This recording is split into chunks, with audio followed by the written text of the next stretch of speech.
Let's do it, guys. Welcome back to game number two, series number two, excuse me, game number one, series number two between TaToH and Saymyname. TaToH playing in the red as the Celts, and Saymyname playing in blue as the Incas. We've seen this map before. It's fish and fish, the map with fish on one side and fish in the middle. Very nice. Very unique name here. Yeah, for sure. I forgot, Hera, you have not played that map too often. Have you ever played it? I don't play this map, no, but You have not. I'd Okay. be down. Okay. Maybe, Yeah. listen, I think whoever wins this tournament, I will challenge them to a show match, and I will use the same settings just so I can get. This is a very selfish thing. I would just like try to play against them and enjoy the settings as well. Okay, you because I would didn't be get a down chance for to play that? it. Yeah. I just to get a chance to play the settings because I wasn't ready when the tournament was coming. Yeah. Okay. I will organize something because that's something I would be very interested in seeing. So I will Nice. definitely Okay. make that happen. Respect.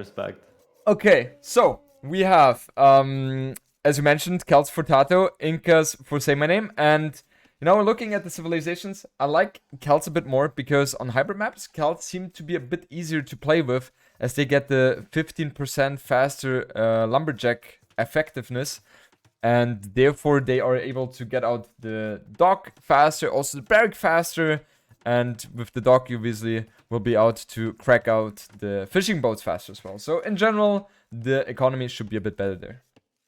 Yeah, and I think that on a map like this, by the way, like for me, the biggest weakness for Celts is always like the army that they go for and the tech tree they have feels awkward. You have to make an awkward transition at some point.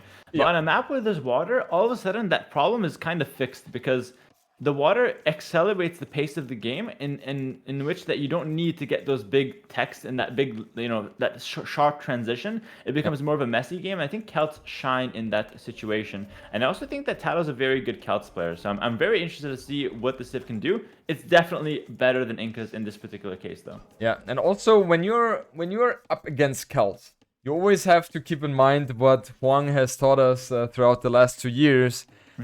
It is always something you have to keep in mind. Even though Celts are struggling in terms of economy sometimes in certain situations because they're falling behind, they still have that one push, which is always something you have to respect, which can kill you. Even though you're 50 villages ahead, it can still kill you. So I swear, it doesn't matter at some point. Like sometimes they just make this army that's unstoppable. So yeah, and that push, something I've learned from Huang actually, that push is all about the timing. So if you find the right timing with Celts when your opponent doesn't have enough time in cast stage to prepare a defense, that's where it's most deadly here. So this is a very very interesting situation that may or may not come up this game. We'll see. It's one approach from Celts and a very strong one here. Barracks from Saymyname. He's going for the pre-milk rush here, the pre-docked rush in this case. And TaToH, same approach. Yeah. No dock. TaToH opting to go for the middle already, sending 2 villagers. And we should be seeing the same form from Saymyname here. And one thing which is super important here is the scouting. On a map like this, scouting is essential. Saymyname has caught 2 sheep here, but he's not laming them at all. So it feels like Saymyname, he wants to win this game fair and square. He doesn't want to go for the laming there.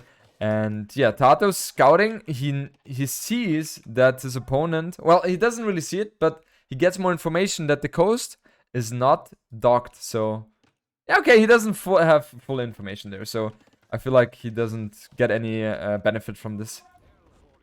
2 militia now coming out from Saymyname. He's adding the 3rd. Looks like TaToH is happy with just 2. 2 militia drush, of course, one of the most, if not the most useless approach, in my opinion, when it comes to early games. So we'll see if it gets punished here. Loom early from TaToH, though. Yeah. He obviously sees now that the 3... Oh, he's taking a lot of hits on the scout. That is something which is so annoying to have. And now he obviously sees, okay, he is 3 militia and 1 eagle. I cannot fight this. And the problem is that the militia, they don't have the same speed as the eagle has, so he needs to take the fights here very cautiously. Meanwhile, Saymyname going up pretty soon, I would imagine, as he has Loom now himself. And TaToH, he has Loom already, so he in the meanwhile is very safe. I don't like what Saymyname is doing here.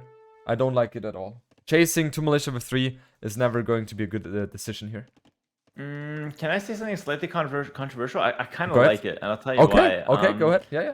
Because I think that if you leave these militia, not that I'm scared they're going to do damage because it's just 2 militia, it's useless, but I think Yeah. you chase them, you kill them, and then all of a sudden you have 3 full HP men-at-arms that you can use in Feudal Age. I think at this point, for Saymyname, you turn this, instead of a drush, it becomes men-at-arms, and your opponent is now down the resources of the militia. So that's the approach I would take. Okay. Seems like he's going to just... Now I don't agree, because now he's just going to lose that militia because the scout is there. That makes no sense. But... Yep. Had he continued chasing, it would have been a men-at-arm push instead of a drush, and he would be having a very good position, in my opinion.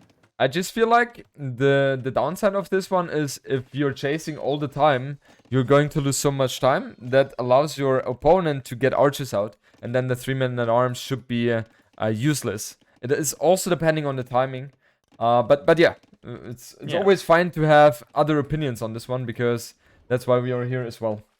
It's definitely a trade-off. No one's right or wrong until we try it, really, is what it comes down to. And it obviously depends on a variety of situations. But yeah, I love having these little strategy conversations. It helps me grow as a player as well. TaToH fully walled in the middle. He's got 4 villagers there. Probably will tower it if you cannot defend it at any point in Feudal Age. You have to tower that or try to defend it. So we'll see what approach he takes. Yeah, and now we have... Saymyname up to Feudal Age a bit faster. He added a 4th militia as well. One is sitting in the TC healing up. I love that move. And now he wants to pressure this one very, very heavily. What I'm missing from Saymyname is the tower on the crocodile. The tower on the crocodile, I like it. Yeah. Oh, he's gonna go for it. On the crocodile, please. On his forehead, please. Oh, he's gonna kill the crocodile. That was not part of the plan. Yeah. Didn't he just go there to kill the crocodile and go back? Why? Why? Bro, what was wrong with the crocodile, man? That was cruel, man. I'm not a fan of that one. That one was chilly and just like, oh no, I'll just bang you here. Yeah, that was super weird. Yeah. One archer out though. I'm surprised TaToH didn't tower this, man. Like, no way you can lose these villagers here. Like, this is so massive. I think you had to tower it. Yeah, and right now I don't think TaToH has anything going for him right now. He has the passive archer range as well, so I don't see how he's going to be able to defend the middle here. And I guess he has to abandon that one. Yeah, and it's not the worst thing ever because he's not losing the villagers, but it's still, you know, not part of his initial plan. It's still walking time that is going to hurt him, and now that mill is completely useless, so... just something that you should keep in mind. Saymyname with the mill in the center. He's taking all the fish in the world for himself. And TaToH forced to play from home. Fletching is coming out though, so he's looking to get right back into the swing of things. Hera, I'm very confused. So TaToH invested 1 less militia. He was up to Feudal Age slower. And he was overwhelmed by Saymayname's approach. So I don't understand really how he was able to fall behind in that regard. In my theory, he should be ahead. He went 2 militias, bro. I don't know what to tell you. It's just... it's just... Garbage. It's a strategy that accomplishes nothing. So he's... I agree, obviously. He should have... Because he went 1 less militia. He should have been up faster, but... He... You know, it's just... It messes with your mental. Whenever you go 2 militia, you just play worse. It's a fact. I love the hate you have against 2 militia. It makes for no you, sense. For you, it's complete trash. I've never lost a villager to 2 militia drush, and I've played like 3-4 games against it against top players, so it's looking pretty good here for me in terms of the record. Very happy with it. Well, it's a good strategy to go against Doubt, for example. So maybe. Yeah, he might panic. Maybe. he always loses 1 villager. To a drush at least, that is true. One time I actually killed 6 villagers with men-at-arms against Doubt. Actually, glorious game. He almost won it, actually. It was a fun one, but... what? Was it on Arabia? It was in Arabia. He went for like an all-in with market and siege push, and I had to defend, and it was crazy, but it was a fun game. Okay. Yeah. Okay, so we have Saymyname. He was trying to force his way through in the south, but TaToH obviously walled that one up. And now on the north side, we have 1 militia. That's not going to cause any problem. And I like Saymayname's position right now. He's very safe at home, and he has the center. He has a lot of skirms as well, so he should be able to fend off any aggression from TaToH and his economy. Look at the resources. He's looking very strong right now. Yeah, and I think that, like, I don't know where these resources are coming from. I think it's the middle, like, it's the middle fish that you're just taking, right? Because, like, usually nothing really happened. Like, both players should have similar resources if we're talking an Arabia game. But this game, where there's a lot of short fish in the center, guys, you take it so fast, and all of a sudden, Incas with little eco bonus compared to Celts are feeling much stronger, economically speaking. Yeah, for sure. Now, Saymyname, he has a very good position in the middle. Pushing TaToH. TaToH is forced to defend. He will try to use the 3 skirms here, but they're not going to be achieving too much, I would assume, against the 5 skirms and 1 archer. TaToH using the market very heavily. However, he still is not up to castle age. On the other side, we see Saymyname up to castle age. And how did the militia get in there? Overchop. Overchop? Yeah, Overchop, he's just gonna close that up. Not a big deal at all. Saymyname should definitely not, or at least he should be careful with fighting here. I think he wants to switch to Eagles, and that's why he's taking the fight. But I think the problem with fighting now is that now you can lose the middle, and it gets pretty messy. So yeah, I'm not a huge fan of fighting there, actually. I think you should just chill.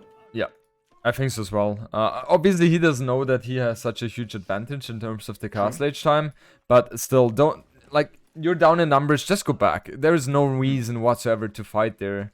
And now he still should be fine. He has enough skirms to defend this. And he's going for horse color now, gold mining. And I'm wondering what his transition is going to be, because it doesn't really look like he wants to commit to the eagle play. Okay, never mind. He's going for scale mail armor now. And I like, with Incas, you can go for the eagle into slinger combination, which would counter the response from Celts going longswords against the eagles. Yeah, exactly. It's the only civilization from the Mesociv that really doesn't struggle against those men-at-arm switch or the longsword switch as well. So, very, very nice there. I'm actually interested to see how Saymyname goes about this, because he sold 100 stone. So, are you going to sell the next 100? Do you want to go 2 TCs while pushing? Are you going all in? He has a few options, and it seems like it doesn't matter, but it really does matter when it comes to Eagle Warrior play, what you decide to play with them. Yeah, 100%. He's adding a gold mining camp instead of a TC there, so I'm not the biggest fan of that, to be honest. But maybe he wants to fully commit to 1 TC play here. And now we see TaToH expanding to the stone. And yeah, I'm wondering what his transition is going to be, mainly on crossbows right now, but as you mentioned earlier, Hera, with Celts, you will hit the point where the transition is super awkward, and that's something we'll see from TaToH as well. Siege Workshop coming in the front as well for Saymyname, so he will be seeking a push. Why is TaToH taking stone? Like, what? Guard tower? Guard tower, maybe? I think he wants to... Guard tower sucks. Like in this case, it was Eagles, I mean. yeah. I think he wants to go for the Woad Raiders. Really? Really, you don't like that one? No, it's not bad. I just like that feels like a long way from now, you know. Like I'd be very scared. Yeah. Maybe that's the plan. Maybe he's gonna defend with siege and crossbow and then go for woads. I don't hate it. That's fine actually. I think that's okay. Yeah, he's adding a second TC on the stone, so he definitely wants to commit onto the woad play. How do you pronounce wood? By the way, Wood Raider. I always say Wood Raider and people laugh at me. Because you're saying Wood Raider, of course they're laughing. It's a Woad Raider. Woad. Like wood and then Woad. I love how direct you are sometimes. Like, of course they're laughing. I was laughing as well. The good old Wood Raider. No surprise, man. I just gotta be honest here. You were holding yourself back here. Yeah, no, it's just I mean. You're not a native English speaker. Neither am I, bro. I'm an immigrant, so it is what it is. But I'm not sure if I'm the best English teacher to be taking the lessons from. Mangonels and Eagles here, and no Wood Raiders on the field for TaToH. So get the shit out of here, man. Alright, that was the last time. Sorry. All good. Woad Raiders. Yeah. So we have the push now, and I mean TaToH's defense is pretty good, but it feels like Saymyname has all the map control, and something we have forgotten to mention is that with Incas, you have the capability to tag into Redemption Monks. And if that is the case, what can Celts do except defending with castles here? Nothing. And crossbows are really bad long term here, guys. Like crossbows, in low numbers, they're okay versus Eagles when Eagles are in low numbers. But as soon as you get 20, 30 Eagles, you can just run at the crossbows. They do nothing, especially without Thumb Ring here. So you can already see TaToH not making a single range unit from now, just defending with Siege. And like you said, Jordan, he is going for the Woad Raiders. And that's actually a good approach now. 3TC, boom, and then try to defend and go for your power unit later. I don't mind it. I think it's a good approach. Yeah, for sure. I just think that with Saymyname having the possibility to go for the Redemption Monks and with the Eagles alongside him, oh, is the Mangonel? Oh, nice reaction by Saymyname. Hallelujah. I guess that's something he didn't really expect. And now just pushing through the market is not something I'm the biggest fan of. In his shoes, I would be hitting the house north of the blacksmith just to make TaToH react. Yeah, he should definitely be pushing from multiple angles now. Like, you need to be like, why?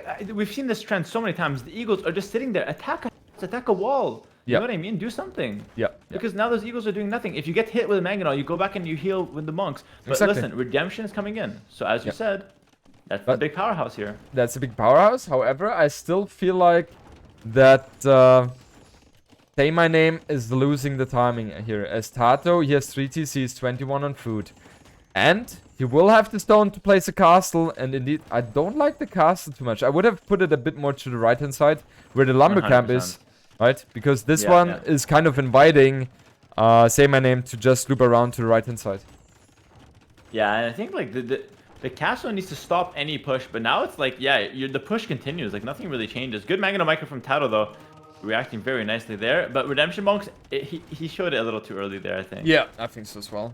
Now TaToH, surprised. Yeah, TaToH knows now that this is a possibility here, and in his shoes he's adding more Magnels.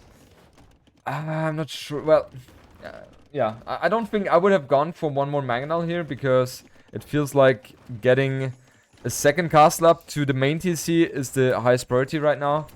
But yeah, it's not something he's focusing on right now. He only has 3 on stone, so. Yeah, let's see how that one is going to play out. Mangonels now on the field for Saymyname, pushing through the buildings. This is a situation that if the Eagles are somehow able to get in without taking big Mangonel shots on the way in, they're going to be in a good position. Oh, the monk is down because it doesn't have Sanctity. How? Man, that was such a long conversion as well. Yeah, true. I'm not sure. Does it take longer on Siege, like buildings? I think it does, actually. I don't think so. Like, I think confirmation? I think siege units are converted as fast as normal units. Just buildings have much more resistance. Much more time. Okay. Yeah, go ahead. Yeah, maybe someone in the chat can double. I'm not sure because I've had some really big timings on the siege, so I'm not 100% sure about that. But I get interesting to note. I get confirmation from Nikov. He's saying he gets manganese converted against Swang in 3 seconds. So. I think I'm right there. Yeah, you're definitely right about that then. Makes sense. By the way, this is the situation. Like, if Saymyname can run in without taking Mangonel shots, he's very strong with the Eagles. But if he's taking Mangonel shots on the way in, he can't really do much with the Eagles. He's got to run back and heal. But this time, we see the Slingers coming out now. So Saymyname has all the units to fight TaToH's position, but TaToH has 30 extra vills now, almost 25 extra. Exactly.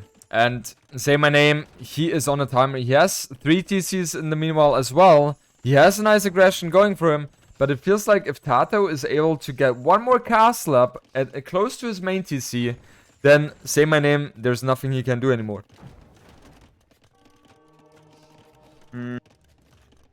I think you just don't let that castle go up. Like I think he needs to. Well, I don't know why he's playing like he's on vacation. You gotta push here. That's a good nice. That's a nice reference. Yeah. I don't like the move with the Eagles. It feels like he's losing so much HP here. Eating the shots. Yeah. He's spreading them out. You gotta really spread them out here versus Mangonels. Really spread them out. Yeah. Not only the scattered in formation, but just, you know, do it manually. And now we see Mangonel's going to go down against Eagles. That's nice, but yeah, he lost a lot of Eagles. And the problem is in these situations, you're not the player, as aggressive here as Saymyname, you're not the player who can afford throwing away units or trading equally against the player who has much more economy than you. You have to really kill him without losing too In-game. many units here. Yeah, I know for sure. And you have to build up a snowball somehow. And the Yeah. thing is, like, Saymyname has a lot of resources. Oh, but the counterattack from TaToH with the Woad Raiders, didn't even see that one. It is on Saymaname's base. Gonna be hard to react to that one. A lot of things going on here. 3 Mangonels onto the town center here. And we see Mangonel as a counter for TaToH, and I love that move because Saymyname, he's not watching. He will be... No, he's not. At least he's, you know, he's very careful at what is going on the map. We see oftentimes that people are focusing 100% on the front, and then a counterattack, and all of a sudden kills 10 villagers. So that's not something Saymyname is... Yeah, okay, scratch that thought. He's not reacting too well anymore. It's messy, you know. He's on the front, messy. he's at home. It's a very hard game. But this is the kind of game, this is the kind of games I like. This is what makes or breaks who's a good player, in my opinion. Everyone can sit behind walls, everyone can do a nice build order. But who can play on both sides at once? That's hard, man. That's hard. We have a huge lead in terms of villagers for TaToH. 31 villagers more here, but Saymyname right now has 20 army more, and he needs to use them as good as he can, because he's going to fall behind in the long run. He has added slingers, so with that he's going to be pushing away the Wood Raiders. And yeah, it just feels like he's not able to do the crucial damage which he should be seeking. Yep. I still think I prefer Saymane's position though. Like you're really? Wow. Okay. Yeah. But he not like this though. Like you gotta really be like playing like hard. Like push. Don't be on forward. vacation, man. Exactly. No vacation. Like this castle should never go up in my opinion. The Mangonel should be much more aggressively positioned. Oh, okay. Nice little delete there from TaToH. Yeah, nice. Yeah. So that's a question for me now, Hera. How in Saymane's position, how would you have done it differently in terms of aggression? Would you have, for example, used the monks to convert the houses, add more siege to really get the TC? What would you have done? First of all, he's on 4 TC. Like, why are you on 4 TC? Like, what is that? First of all. Second of all, he was very passive with the Eagles. You need to be running in and out. You don't give TaToH time to breathe. You run in and out. You bait the Mangonels. You're moving around. You send 2 Eagles in just to see what's happening. You're constantly moving around. You send 2 Eagles on the other side to raid on the side. You constantly move around, and you make it impossible for TaToH to even breathe. That's how you push versus someone like this. So yeah, like it makes sense the approach he took. So you're saying the army usage of Saymyname was definitely lacking in that regard. Yeah, strategy was great. Reaction was good. Execution was okay, but just way too passive with his army. Way too passive. Yeah. And that's something which you know, players like you are so good at with the aggression, and even players like me, like I can still learn from that stuff, right? Because using the army is definitely something which is so important, and yeah, that's something you're really excelling in. Respect, bro. I appreciate the compliment, but yeah, definitely I would say like that's something like it's very hard to do well every time. So it's, yes, for sure. It's something to really work on here for a lot of players, it seems. Okay, so we TaToH see turning around, man. He's turning it around. Yeah, like TaToH this is now his position to shine. 140 bills, fully boomed. Not quite imp yet, but that's the next step. Both players going to Imperial Age at the same time. TaToH having a huge lead in that regard, but he doesn't have wheelbarrow.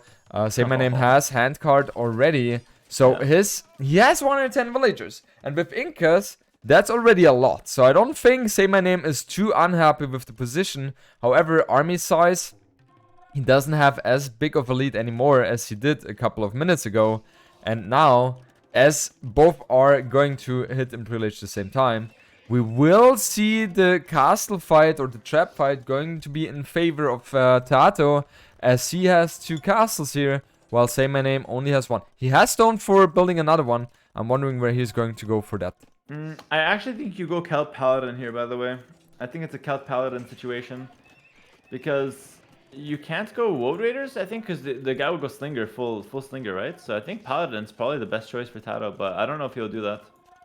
Don't agree with that one, because Kamayuks are also trading very nicely against the Woad Raiders, and I feel like when you're going Paladins against the Woad Raiders, then God, I feel always so stupid when I say Wood Raiders. No worries. that the paladins are literally having no chance against the World Raiders, against the Kamiyuks, yeah. Oh, God. Whoa, Raiders. You're learning, man. Your chat has to give you some credit, man. You're trying your best, bro. The only It's thing tough, the only thing I'm seeing from them is 1v1s. Okay, I mean that's fine. As long as they're laughing. Listen, better they're laughing at you than not laughing at all. That's what I say as a streamer. man. Yeah, what you that's gotta true. do, Yeah, bro. yeah. You gotta be entertaining, right? Yeah, at all costs, bro. Even at your own self. It's gonna be Lightcav Yeah. from TaToH. I'm not sure if I like Lightcav. Yeah, clip it, guys. I don't like Lightcav in this situation. Just because I don't think it's a strong enough unit. Yeah, I don't think it's a strong enough unit here. I think you need a unit that can push back the situation. And I don't think Lightcav does that. I would like I said, I would much prefer to see Paladin and go for a big push, and then you go after that, Lightcav or get back some gold, and then you can play. But we'll see. Lightcav is good at sniping trebs and raiding, so there's definitely some merit to it. Yep. On the right hand side, the World Raider still does some damage, and now we will see a beautiful trebuchet display. And in these kind of situations, it's, for me personally, one of the most important things is to get Masonry, because that gives your buildings more HP, and also the armor, which is also very important. Yeah, it's so huge. Masonry is a good technology, actually. People are, if you get it, you're smurfing. TaToH has it. Saymyname is getting it. So really, really nice from both these players. Honestly, I like that tech a lot. Elite Eagle from Saymyname. Interesting. Eagle, interesting. I think maybe Slinger's full. But he has a lot of gold, man. That's something we're not talking about. He's got a lot of gold. It feels like Eagles don't do anything here, because Gals either go for World Raiders or for the Paladin, and Eagles suck against both of that. So yeah, it feels like a wrong choice. And by the way, Miguel apparently agrees with you, Hera. So it's 2-1. About what? About the Paladin play. Oh yeah, no, definitely. And Miguel just won his last round, so that's like huge, Like that guy's smurfing.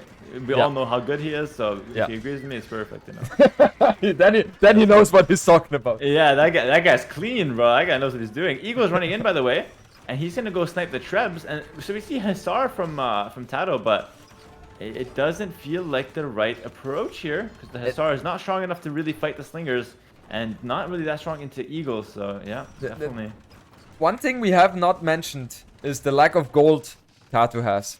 And maybe that's the reason why he was feeling like he has to go that route. And Saymyname has a beautiful position. Those two castles are just reigning supreme here. And yeah, it feels like TaToH is running out of options. Saymyname is pushing very heavily right now.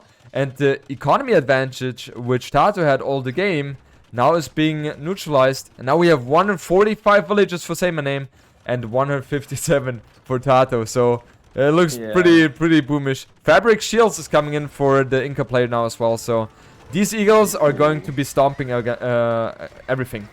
Yeah. They become actually really insane against any pierce armor, or any pierce damage coming in, excuse me. Yeah. By the way, something I want to point out as well, like, keep in mind, this is the big weakness of Celts. Like, they don't have good open map units in a lot of cases. If you stop their infantry, they have very little other options here. And as we see, the Slingers are just absolutely huge at stopping the World Raiders. And TaToH is crumbling in terms of what units. You can't just go siege. That's not an option. You can't just go siege randomly and expect to win against someone who's going Eagles and stuff, Yeah, exactly. Siege is never going to be the play here. And it feels like, Saymyname is in such a good position that he cannot lose this anymore. It's like the combination of Slingers and Eagles. What can TaToH do, especially if he doesn't have the gold for that? By the way, does Thumb Ring affect Slingers? Chat, does that affect the Slingers? That's one for you guys. We obviously, as the professional players, know that.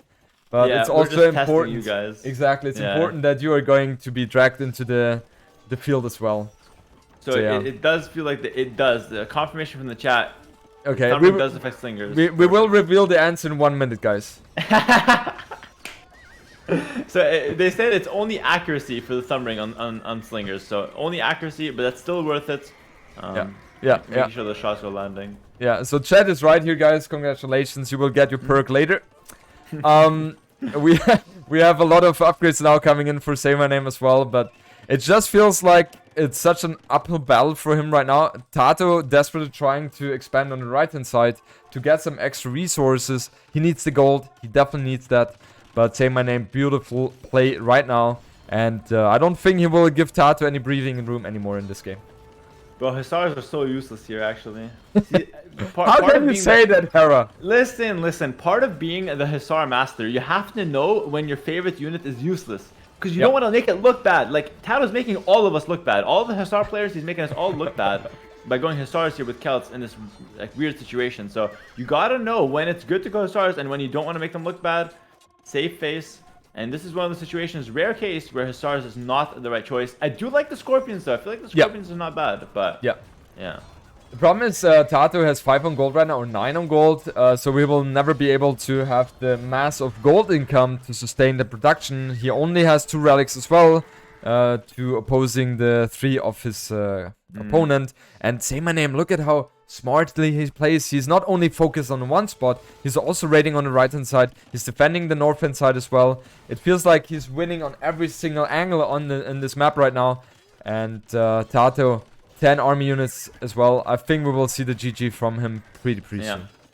Credit to TaToH for keeping such a high build count for so long. Like, he's still at 138 despite getting absolutely, like, you know, decimated in the fights. No better way to say it. So he kept a good build count, but the matchup is so hard in terms of units here. G to the G, 1-0 to our Vietnamese player here. Say his name. Not bad. Okay, Hera, go ahead. You're the introduction. Guys, welcome back to game 2 of this second series of the day. Saymyname leading 1-0 here, playing in the blue as the Burmese. And his opponent is going to be TaToH, playing in red as the Sicilians. And before we get started, just a couple comments in the chat. You two are such a great casted duo, great synergy. Never thought Hera and Jordan would be such a nice casting duo. Jordan, looks like we found something we're good at for once in our lives, bro. It's looking good here. Dude, I've been seeking for 30 years, so finally we have managed to do so. No, but I feel like so as well. Like when I think we casted one time before this, if I'm not mistaken, but it feels. No, what the hell? Come on, man. I'm not that stupid. No, but I think before that, I think we casted once. I don't remember. Maybe. Yeah, I'm not sure. But anyway, it is a pleasure, Hera. It feels like the synergy is there, and it's fun. It's fun. Yeah, definitely. And I think, to be honest, man, I was like, casting alone is not bad because you get to talk with chat and stuff, but it's not as fun as casting with someone. I personally, no disrespect to some other casters, but I like casting with a pro player as well because the strategy talk that we can talk about. I hope the chat likes it as much as I do, but I absolutely love it. Hearing different perspectives, different opinions. I feel like it's really good to kind of dissect the game and grow as players. Exactly. You also have the benefit of exchanging information and then also, as you mentioned, just developing as a player, right? But I still think, Hera, and someone in chat gave me the proof. He showed me a clip that you lost a villager to the pre-mill drush to militia. The two militia? I know. Yeah, what is your defense? What is your defense to that? I don't remember. I thought I lost it to Men at Arms. I don't remember. I have to see the clip after. No. Militia confirmed? Yeah. Well, I didn't see it, but I trust my chat here. I lost all credibility, I guess. Is there anything you want to say right now on the spot? True Militia Drush is great, guys. Please do it against me. It's fantastic. You will win a lot of games with that strategy. That's all I have to say. That was a very honest answer here. Yeah, for sure. Okay, Hera, if we're looking at the Civ matchup, Sicilians against Burmese. With Burmese, we have... by the way, how much experience do we have with our run-bys? The new ones, not a lot, actually. But I still think they're pretty good, to be honest. I think that they're better against mass units now and not as good in single target. That's what I think about the run-by. I barely used them, and last time, I think it was last week, I played Burmese. I was like, okay, let's try a run-by, and I felt like I had 5 on run-by. There was one monk. I was closing the distance, and I was not able to kill the monk because they were so freaking blind, and I was literally tilted behind the PC, and that's something which rarely happens anyway. So yeah, it doesn't make me happy, the unit, let's say it like that. But that's the big problem with it. Like if you commit your strategy, you need to get a castle, you need to Yep. make your unique unit, and then when they're so unreliable because their accuracy is so bad, it feels so awkward to play that. Like imagine playing Yeah. that in a tournament where a moment like that can change the game. It's definitely weird. But I will say, Jordan, I think that they're not good to get. You don't play them like conks. You don't make 3 or 4 in raid. You make 20 in late game. They're good Yep. in late game. That's what I think at the moment. It's also when I asked you that question, you said that information as well, right? You think they're good in masses, and Yeah. the thing is, when you have masses and the opponent have masses as well, then the inaccuracy from them is actually a bonus because they will hit something, right? So yeah, You're gonna hit exactly you're something's going down. yeah, yeah. But man, Sicilians, we saw how strong they were in the last Regicide Fortress game. We're seeing Sicilians once again. But Sicilians, I feel like they're only as strong as they are in that Civ matchup because they're all about like the interactions between units, like the counter units and stuff. In this case, what do you think is the best combination of units from both players here? So when I'm thinking about Burmese, I'm thinking about Rambai. I'm also thinking about the very strong infantry as they are getting 13+7 champions in the Imperial Age. So that's something you might be thinking about. And Sicilians, they're very melee focused. So Burmese definitely have their options to fight against that. And yeah, I think as Burmese, I would go for the Arambai and champions, maybe adding in also monks if Sicilians go for the onager attack. And yeah, obviously we have the cavalry, so halberdiers could be an option here for the Burmese players as well. And Sicilians, I feel like they should be falling behind in that regard. I'm not thinking about any unit composition right now, which could beat the just mentioned combination of Burmese here. What do you think? I think as Sicilians, if you just go Skirm, Cavalier, or even open Arbalest, then Skirm, then Cavalier, I think that's your best bet. But I think that the Burmese should be stronger with, Arambai, maybe Champion / Halbs, maybe Hussar is an option as well. Like, it feels like with Arambai as your main unit, you have a lot of options. Yeah. But I think that Skirm Cavalier can be really strong for Sicilians as well. So keep an eye out for that. That's the best thing I can come up with, at least, if I was playing Sicilians here. Okay. I mean, with Skirms or Sicilians have Bracer, they don't have the last armor upgrade, if I'm not mistaken, on No, their they do. range. They're missing just They do. link. Okay, They do, okay. yeah. I mean, it would not have been the biggest deal anyway, but yeah, okay. It's important when you're playing against Sicilians, you don't want to rely too much on the units which are doing bonus damages, so you mainly focus on the gold units most of the time. And yeah, let's see how both players are trying to play this one. Saymyname, he's adding a second TC. He has added Monastery as well. So we see the same approach which Dark went for in the previous Regicide Fortress game. While TaToH, he's adding a second TC as well and a Monastery. So both players heavily putting a focus on the relics here. Interesting stuff. Yeah, I think this is the kind of thing where we don't have enough theory on, really. TaToH going for the heavy flow again. This is common with Sicilian. You want to get that upgrade as fast as possible. Yep. Before seeding too many farms or before reseeding, because you do start with farms on Regicide Fortress here. And yeah, both players going to go for the monks. Going to go for a few relics. The boom will develop slowly and surely as well. And we are seeing some Arambai already being made from Saymyname. He's got 3 on the field already, looking to contest the relics with the unique unit here. The thing is, with the unique unit, you will have a beautiful possibility to get the relics, as nothing from Sicilians can be built right now in Castle Age to fight against those Arambai. Maybe monks, but yeah, usually you don't have as many monks as soon. It's not arena. With Regicide, the relics are spread out so much further. And indeed, we have now on the right hand side the scout going down for Saymyname. That was extremely sloppy. But now Saymyname, he knows exactly where the action is going to be. And he will try to intercept the monk going back here. And I think the monk should be safe home. Never mind. Yeah, I also see Fervor coming in for Saymyname. That's going to help with bringing those relics back.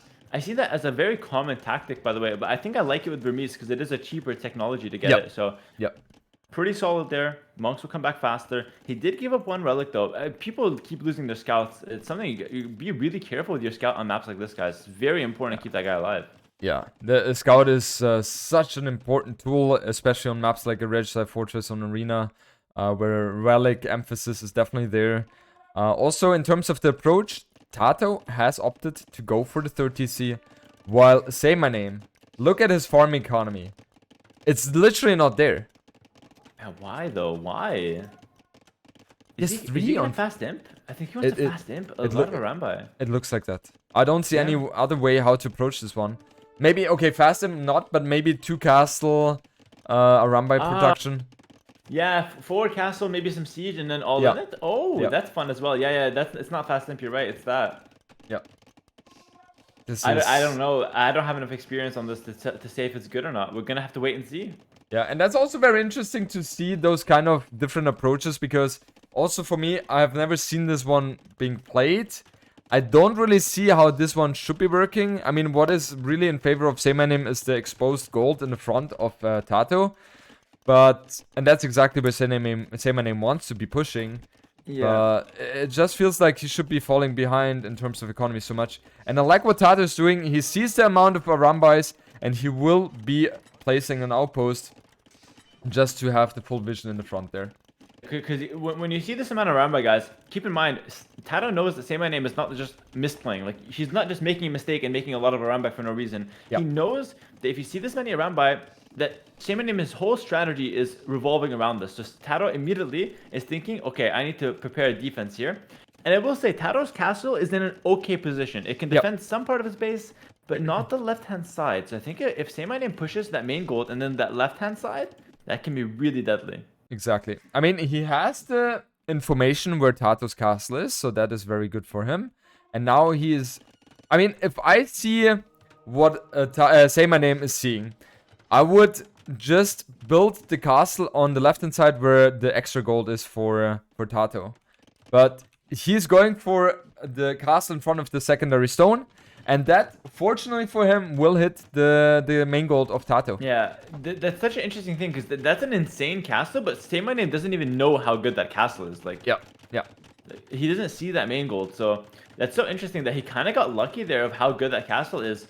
And listen, it looks like Saymyname's strategy was just to break in the whole time. You know what I mean? Yeah, exactly. The thing is... he's looking to break in. Yeah, I'm not sure how successful he's going to be after this one, though, because TaToH's economy right now seems to be very safe. He's adding a 4th DC in the north-hand side. I love that move, because the only thing I'm missing from him is stonewalling the left-hand side to the forest, and then from the forest to the edge. That will completely neglect any incoming aggression from Saymyname.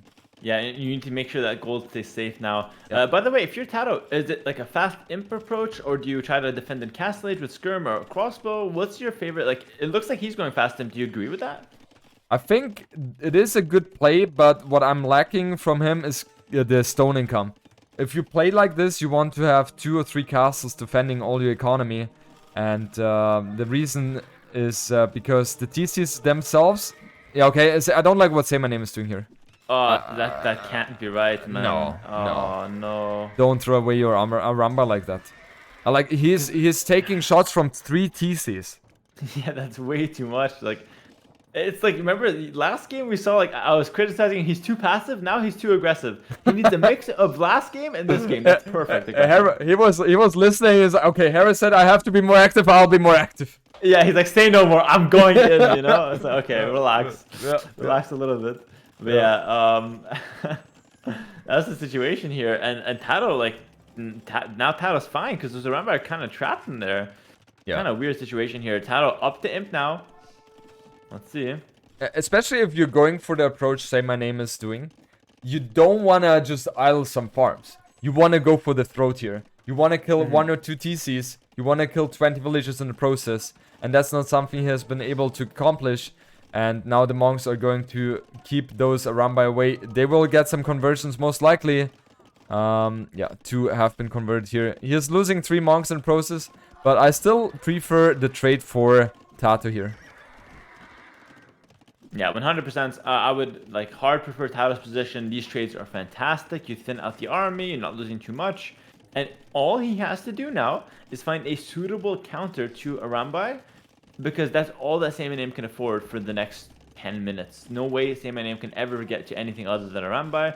Yep. And we're seeing the range units come out now for TaToH. Yeah, we see Saymyname also trying to push with the 2 Rams here. Another bunch of Arambai here as well. 19 Arambai in total. That's a lot. And I'm curious. I mean, this play definitely can work here. This can definitely work, Hera.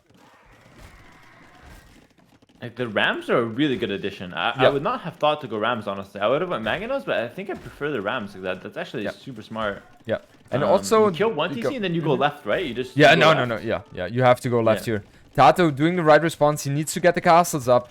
That is the most important building right now. You need to get them up, as you cannot, as the Rambai player, engage into that. And Sicilian castles, they are going to be up 100% faster. So, yeah, and I don't think the second TC is going to be lost here as well. Let's see. If I see the castle, I think I back up. Yeah. And by the way, it's super smart from TaToH. He got ballistics and vodka arrows, so his TCs are actually very strong here, by the way. Yeah. His castle is very strong, and Saymyname wasted everything. There's like 10, 12 around by going down. Man, this is It's just so much. It hurts. Like, I see he heard your suggestion, but like, come on, man. That's just way too much here. That's way too much. And now it's like, Saymyname, I don't think he knows what to do anymore, because now the Trebs will come out. Like, that was your timing. He had 2 timings there where he can win. One with the Rams and one with the initial Arambai break. And it seems like nothing really worked for him here. In this case, I think you have to fall back and boom if you're Burmese. You boom with map control from here. You have to. Yeah, for sure. We see only 2 TCs from Saymyname still. And at this point, he should have had the 4th TC in already. I feel like he's overcommitting here. Maybe I'm wrong with that assumption. But I don't see how this could ever work against 2 castles here defending all the main economy of TaToH. The whole idea, like, this is not a good position for Saymyname to be in. But from this position, we still have to play the best moves if we want to have a chance. And to push now, you're making the 2 castles from TaToH have a lot of value. Yeah. All you have to do now is back up, boom. He now realized he has to add town centers. Try to get the Imperial Age and let TaToH push back. You have a lot of time because TaToH's pushing with Trebs. He has to clear a castle. He has to push uphill. You have a lot of time. You get up your economy and then you play in late game. That's his only approach here that makes sense. I love the point which you just raised regarding the castles, that they are obviously static defense. And if you're pushing even further into it, then they will increase in terms of their value. So Exactly. Perfect analysis there. Yep. It's something that a lot of people don't realize. Like, I remember I used to have trouble with guard tower defense. I was like, man, he makes 3 guard towers and I can't push. But then I thought to myself, those guard towers are doing nothing besides stopping me from pushing. If I just stop pushing into them, I'm going to get they're going to be less value. And that's exactly what you need to be thinking of when we talk about static defense. But this is the wrong approach from Saymyname. He is giving them a lot of value here. I feel like at this moment, he would have had certain options, Saymyname, but with that move right there, he lost the game. Because he lost all the Rambais, he will lose all the map control right now. Because with a Rambai, if you have 30 of them, your opponent has to respect those. Even if he has 30 crossbows fully upgraded, he has to respect those Rambai because they close the distance so fast, because they're mobile, much more mobile than crossbows. And then you might be losing your range units. But right now, Saymyname, he's trying to hold on, but he's going to lose that castle in no time. 3 trebuchets are out for TaToH. He has bracer and ballistics, as we mentioned earlier. So, and the crazy thing is, like, he almost won that fight with the Rambai under the castle. Like, imagine if you just let him come to you and then you fight him, you win the fight, and all of a sudden you're holding the position. But now he's got 2 little numbers teams. He is on the way to Imperial Age. Whether he will last or not until he gets there and gets some upgrades, I'm not sure anymore. But yeah, he still has he has a 3rd TC, so he's booming up there, but still he's trailing behind in villages. 21 here, leading for TaToH. TaToH adding now the Arbalest. He has 150 population right now. We have 114 for Saymyname, and this is just a beautiful position for TaToH so far. Big Mangano shot could turn the tide. All Saymyname has to do is hold on And he can definitely win late game in this matchup if he just holds on properly here. But Arbalest is in now for TaToH, and that is exactly where he wants to be against the Burmese Rambai. And now it's very, very difficult. One ram might kill the Trev. Oh my god. Oh, the Hero Ram has done it. But Oh, all the man. 3 Rams are going to be taken out now in the process as well. And yeah, Saymyname is going to be pushed heavily. He is going or tacking into the chain barding armor. So cavalry play incoming. Question is he going for the cavalry or is he going for the Hera unit? Hussar. It looks like we see TaToH taking into light cav. Really like that choice here because Arbalest, it's a gold unit. You mix it in with light cav, it's a trash unit. You have a siege unit. That is, in my books, a perfect composition in most cases here. So really like that from TaToH, playing that long-term composition. It's going to be Cavalier now from Saymyname. Do you have the gold to make Cavalier? That's not a bad option if you can afford it. And the question is for me, does he really have the gold for that? He's going for, oh, Manipur Cavalry. And that one is adding 5 more damage against Arbalest. Oh, that's actually kind of sick. I don't mind that, actually. Yeah. Have you ever seen it? I've never seen this in action. No. I didn't even know that this one exists right now. Like, I saw it. Oh, yeah, that was the change they have done. Yeah. I just now remembered it. Same here. And guys, economy-wise, 20 plus vills for TaToH. But Saymyname, he's on 100 vills. He's doing okay. He will lose his relics now, though. That is a pretty big hit to the eco. That's like 3 vills on gold permanently. Completely lost now. So basically now you have to wait. You have to choose the perfect moment if you're Saymyname to then push out with your Cavalier. I just don't know if he was going to find that moment, but we'll see. It's his only chance now. Exactly. Unfortunately for him, he will not have the time to wait as long as he would have wished for. Ideally, you engage with around 180 population. I don't think TaToH will give him the time. And I love what Saymyname is doing. Many people would have shown some signs already that the cavalry switch is happening. But Saymyname, if we look at TaToH's point of view, he has no idea what the tech is going to be like. Oh no, on the south side he sees the stable. So he has a good knowledge here. And he should be stacking into the infantry right now.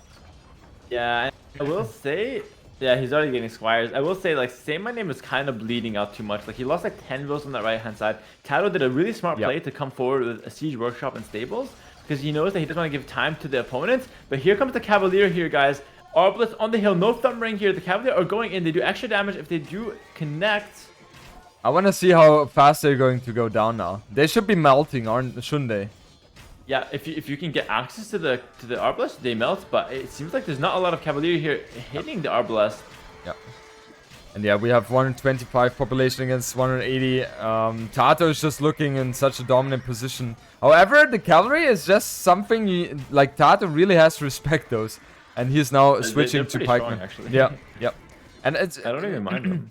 You know, like not having thumb ring is such a huge deal. It is such a huge deal, especially if we're talking about late game compositions. And that's why you usually don't see Sicilians going for the range units there. Yeah, Arbalest can actually do really well versus Cavalier if you have Thumb Ring. Without Thumb Ring, you still do okay, but it's not nearly as good. Like with Thumb Ring, I would prefer Arbalest any day over Cavalier, and that's why I would usually want to go Hussar, because at least you don't waste the gold. But here, yeah, with no Thumb Ring and with the Cavalry upgrade that does more damage to archers, I think Saymyname has the better unit. But guys, 128 pop versus 200 pop. That's the story of the game. TaToH giving no time for Saymyname to come back in the game here. Yeah, exactly. And one thing which I completely missed is, and that happened to me as well when we were talking about slingers against Sicilian. Yeah, they're only doing 2 extra damage instead of 5 because of the 50% bonus deduction. No way, that's how it works? Yeah, yeah. Oh, that's so interesting. Wow. Yeah, it's just insane. That's so, dude, that Sicilian bonus is nasty, man. Yeah, it is. And I personally think it's overpowered. I think I have to agree with that. But the thing is, it's weird because Sicilians aren't a top tier civ. You know what I mean? Yeah. I know. Is that bonus overpowered? Yeah, I get your point. Like, if it was overpowered, then it would be the best civilization in the game. Yeah, I see that point. It just feels for me unfair in certain points. Exactly, exactly. Okay, so we have a big lead for TaToH. He's taking it slow. On the left-hand side, he's doing a lovely raid with the light cav. A lot of villagers going down in the process. He's getting conscription, plate mail armor, and blast furnace as well. On the right-hand side, Saymyname is trying to clean up. He has a very isolated siege workshop in the front, but that one is not doing anything. And yeah, 100 villagers here for Saymyname. He's losing a lot of them. Yep. TaToH, look at his resources. He's got a lot in the bank. He's living really, really good here. I personally think what you should do in this case is go for a king snipe if you're Saymyname. I know it sounds really dumb, but it's your only chance to win. So just go for a king snipe if you can. Yep. You basically, what you do is you mass like some trebs or some petars or anything that can kill a castle, and then you send all your units to try to snipe the king. It's hard, but it's your only chance. Yep. At this point, you have to realize the desperate situation you are in. And the only way you can win this game is by going for the king snipe, because any other approach is not going to lead into the success. And yeah, it's just, I feel like at this point it's just a matter of time until we see Saymyname tabbing out of this one. 170 population against 109. We have First Crusade hitting in 10 seconds as well, and that will put the nail in the... I think you should do First Crusade when you have like, you 200s. go to 200 pop first, and then boom, First Crusade, you're at 235 pop. That's what you should do, but... Exactly. Yeah. So a little misplay here from TaToH, but he's still at 223 population, so a little bit, missed of opportunity here, but it's still going to be way enough to finish the game. Yeah, absolutely. So Hera, how do we continue this one? We both know that the game is over. This is always the awkward situation where like, well, what else can you talk about? I know, it's like, and we wrote it differently. We're like, yeah, Saymyname is kind of dead. Oh no, he's actually dead. But TaToH's winning. Saymyname is dead. And we're just back and forth between everything. And then finally, when the game is over, the awkward moment ends. Yeah, I know. I agree with that. Whenever the game drags on, it's like there's nothing to talk about anymore. It's been said.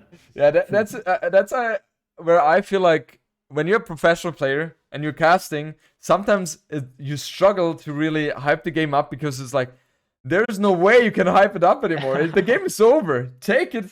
I'm gonna look cool with the intro, guys. Welcome back to game number 3 in a very close series here between TaToH and Saymyname. Remember, the winner moves on to the top 8. The loser is completely out of the tournament.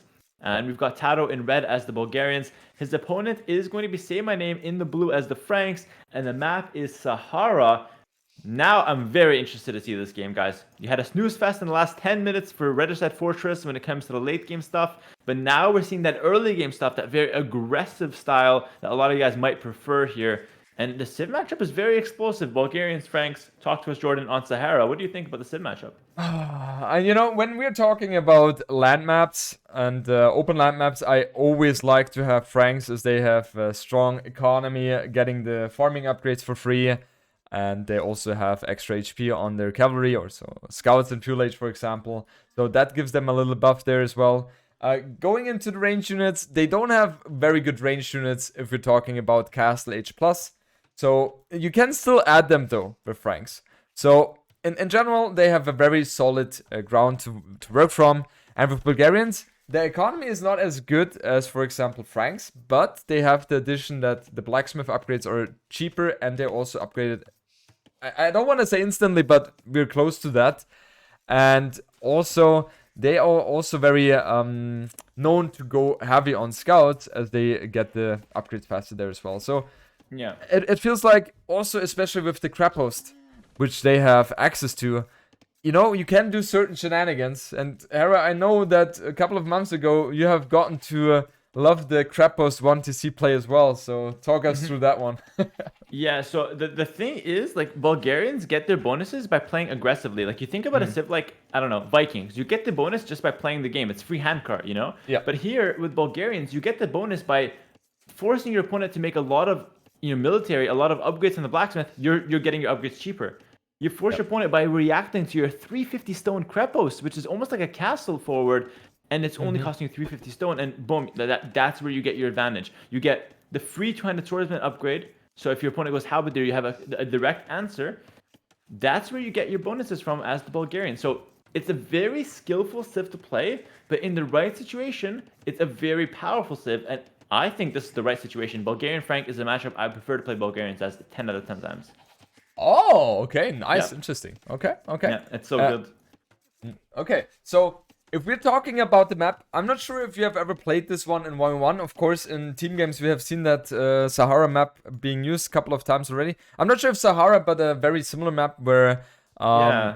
No, it's not Sahara. It is a different one, where you have also hills in the back, where you have the forest. God, But I think I remember what you're talking about, but in the I don't middle remember there the is... name. In the middle there are hills like we have right here. Yeah. I don't know the name anymore. Maybe chat knows it. Guys, we're testing you again. We know it, obviously. Yeah, we know, but we just no. It's not Gold Rush or Golden Pit. Either way, guys, it is an open map with a lot of hills in the center. And how did those hills impact the game? Because it feels like Saymyname almost doesn't care here. He's just walling up and chilling. You know, I don't like that. Because if we're looking at his gold situation... Okay, he has one in the back. But the two ones in the front are very exposed to the one hill which he has in front of him. And if he's losing that hill in Castle Age, a siege workshop is going to come up there. And how would he ever defend against the incoming siege? So, Yeah. I feel like the way he's playing this one is a bit too passively. But then again, we're talking about Dark Age right now, so there's still a lot of things which can be done here for him. Yeah, And, but just to add to that point, like even though we're still in Dark Age, guys, you gotta be thinking of these things as a player here because Jordan already talking about Castle Age. It just shows that he knows how these things play out. If you wall like this in Dark Age, then this is gonna be indicative of the rest of the game that you're not gonna be contesting those hills, and that's gonna get punished not now but in 10 minutes in Castle Age, 10-15 minutes here. So really important that even though we're still in Dark Age, these decisions really do impact the mid game. That's why strategy game, the strategy starts from minute 1 here, and not just when the time is there. So love that you mentioned that. We're seeing both players going up to the feudal age. 20 pot for Franks, 21 pot for Bulgarians. It doesn't really matter in a scout war how fast you go up. It really does matter how you set up your map more so than the uptime. That's my opinion at least. But hold on, it might be men-at-arms from TaToH. It kind of looks like that because he's gathering now the 10 gold, and you only need 10 gold for the 3 men-at-arm play for Bulgarians. As Hera mentioned, you only get, or you get the upgrades for free for men-at-arms and longsword and whatever. So you only need 10 extra gold here. And if we... One more thing I want to mention about Saymyname's approach. I feel like he is walling himself way too close to the main gold. Because I personally, I would have preferred to have the barrack a bit more further. Because if you wall like that, if your opponent is going for ranged units, all the gold is going to be exposed. So that's not something I agree with. It's always like a risk. Like here, the walls are less, but then if your opponent has range units, you're getting your gold denied. But if your opponent doesn't have range units, then you're getting less walls. It's really just give or take here. And depending on who you ask, they'll have a different approach on it. But yeah, it looks like it's going to be 3 men-at-arm, 1 spearman with a fast blacksmith. That is interesting. Okay. That's very interesting. I mean, the problem for TaToH right now, in theory, that could be a good approach against Franks as they go for scouts most of the time. And, having the extra infantry armor or forging, depending what he goes for, and 2 spears and 3 men-at-arm. With scouts, you can never fight that. But it doesn't feel like TaToH has any way to attack Saymyname and do crucial damage. Like, I actually feel like Saymyname with the scouts might have more potential to do damage because you have the mobility and you can at least run around the spearmen, whereas Saymyname is fully walled at home and the spearmen, like the infantry army can't really just run through the town center, but TaToH might hit the stable and be annoying that way. I mean, Saymyname will have to add an archer range, and that's exactly what he's doing right now. Losing 1 scout right now, so that was a bit sloppy, but very sloppy. But the approach from TaToH is clear. He wants to force Saymyname into the archery play, and as we mentioned earlier, it's not something Franks really want to do, as they don't excel in that technology path. Seeing the archery range come down now for Saymyname, and I actually think that this is one of the situations where you can justify going for an extended feudal age just because the map is pretty open. So if you're able to like break in or at least deny the gold from the outside, it's not a bad idea to then play a very heavy castle age. people think that, going for a heavy feudal age, your pressure ends there, but oftentimes it leads to a very heavy castle age as well, which on a map like this actually seems pretty decent. So we're seeing a completely different approach. TaToH wants to go for a bit more of a faster castle behind this. That's my theory. Yeah. But I think Saymyname wants to go for a bit more of a feudal age play here.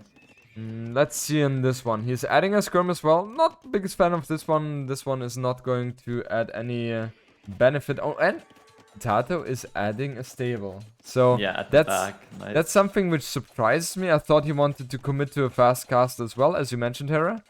But that's not the path he's going for.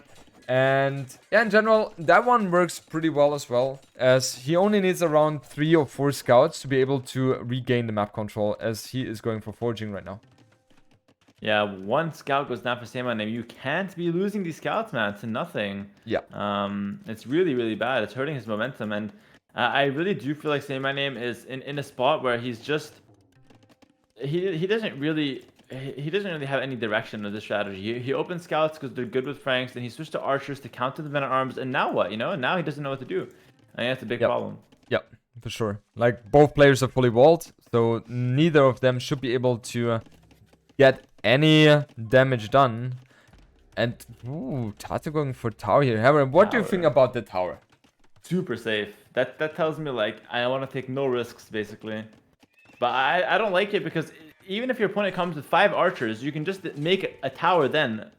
Yep. If you need it. Like, your opponent will have 20 archers, then you can't react to the tower, but he's not going to have that much if you open scouts, So I think that the tower is a little too safe for my taste, but in this situation, I feel like it might be okay. We'll see. I heavily disagree with the tower.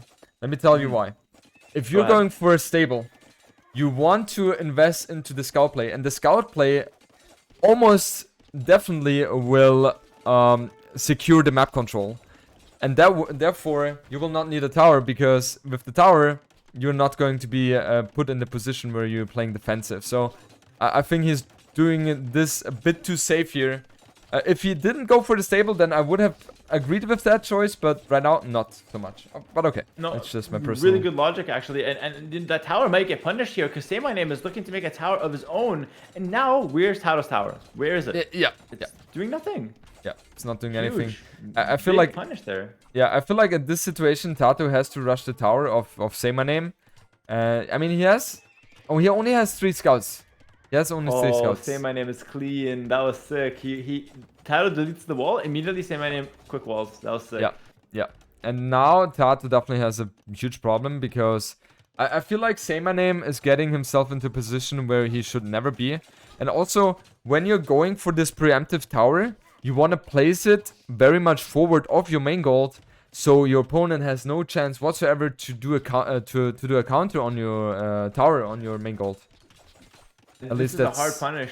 Yeah. And by the way, like, Saymyname is randomly up to castle age. Very randomly, very heavy feudal pressure here. Yeah. That just shows the eco of the Franks, what they got to offer, really. But now the counterattack from TaToH, no range units. This is very not scary. Like, this is very mild kind of pressure here. Yeah, and TaToH, he's going to struggle a lot now with the castle age time. He's fully focusing on defending this one with feudal age aggression. And a bit of a issue for Saymyname though is that his... Okay, I'm so surprised by that tower of TaToH. What is that? That's so weird. He's completely falling apart, it seems, but like he's falling apart in the most random ways as well. Finally, Saymyname is going into the scouts. He should have done that a long time ago, I think. He's just hitting a house before. Yeah. I just feel it's so weird, because if you opt to go for the second tower, then you want to have it at least way more forward to be able to take down the tower of Saymyname. Obviously, he didn't have the army presence at his base. And look at what Saymyname is doing. He's stonewalling the other goal of TaToH. I love that move for him. That's a really nice move. Although I gotta criticize, Saymyname lost a stable to 3 men at arms. I cannot believe that happened. What am I watching? That was crazy bad. Yeah. Yeah, losing the stable. He has 1 stable now instead of 2.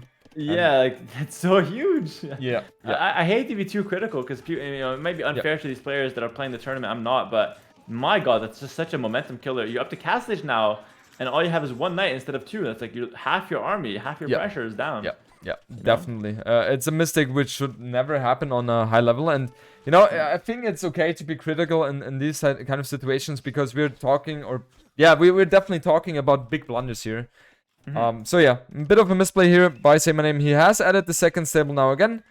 What I want to see from him now is a siege workshop in the front and pressure the mingle of. You just continue pressuring here, like no problem. I would do so, like siege workshop and monastery. Okay, I like Try to cut off the main gold because, Saymyname. Let's take a look at his scouting. He has the surrounding information. He knows where all the gold is from TaToH, and you know exactly that's the only way he can access gold. And he also knows that TaToH has heavily committed to the scout play, so he will have a huge advantage in that regard.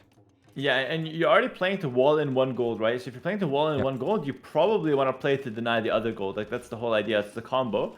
Yeah. But so the one thing you need to be scared of a little bit here, if you're Franks, is the Krepos will come up in defense here for TaToH, but it's still you're still okay to siege push into it because you have some time now where like the Krepos isn't there.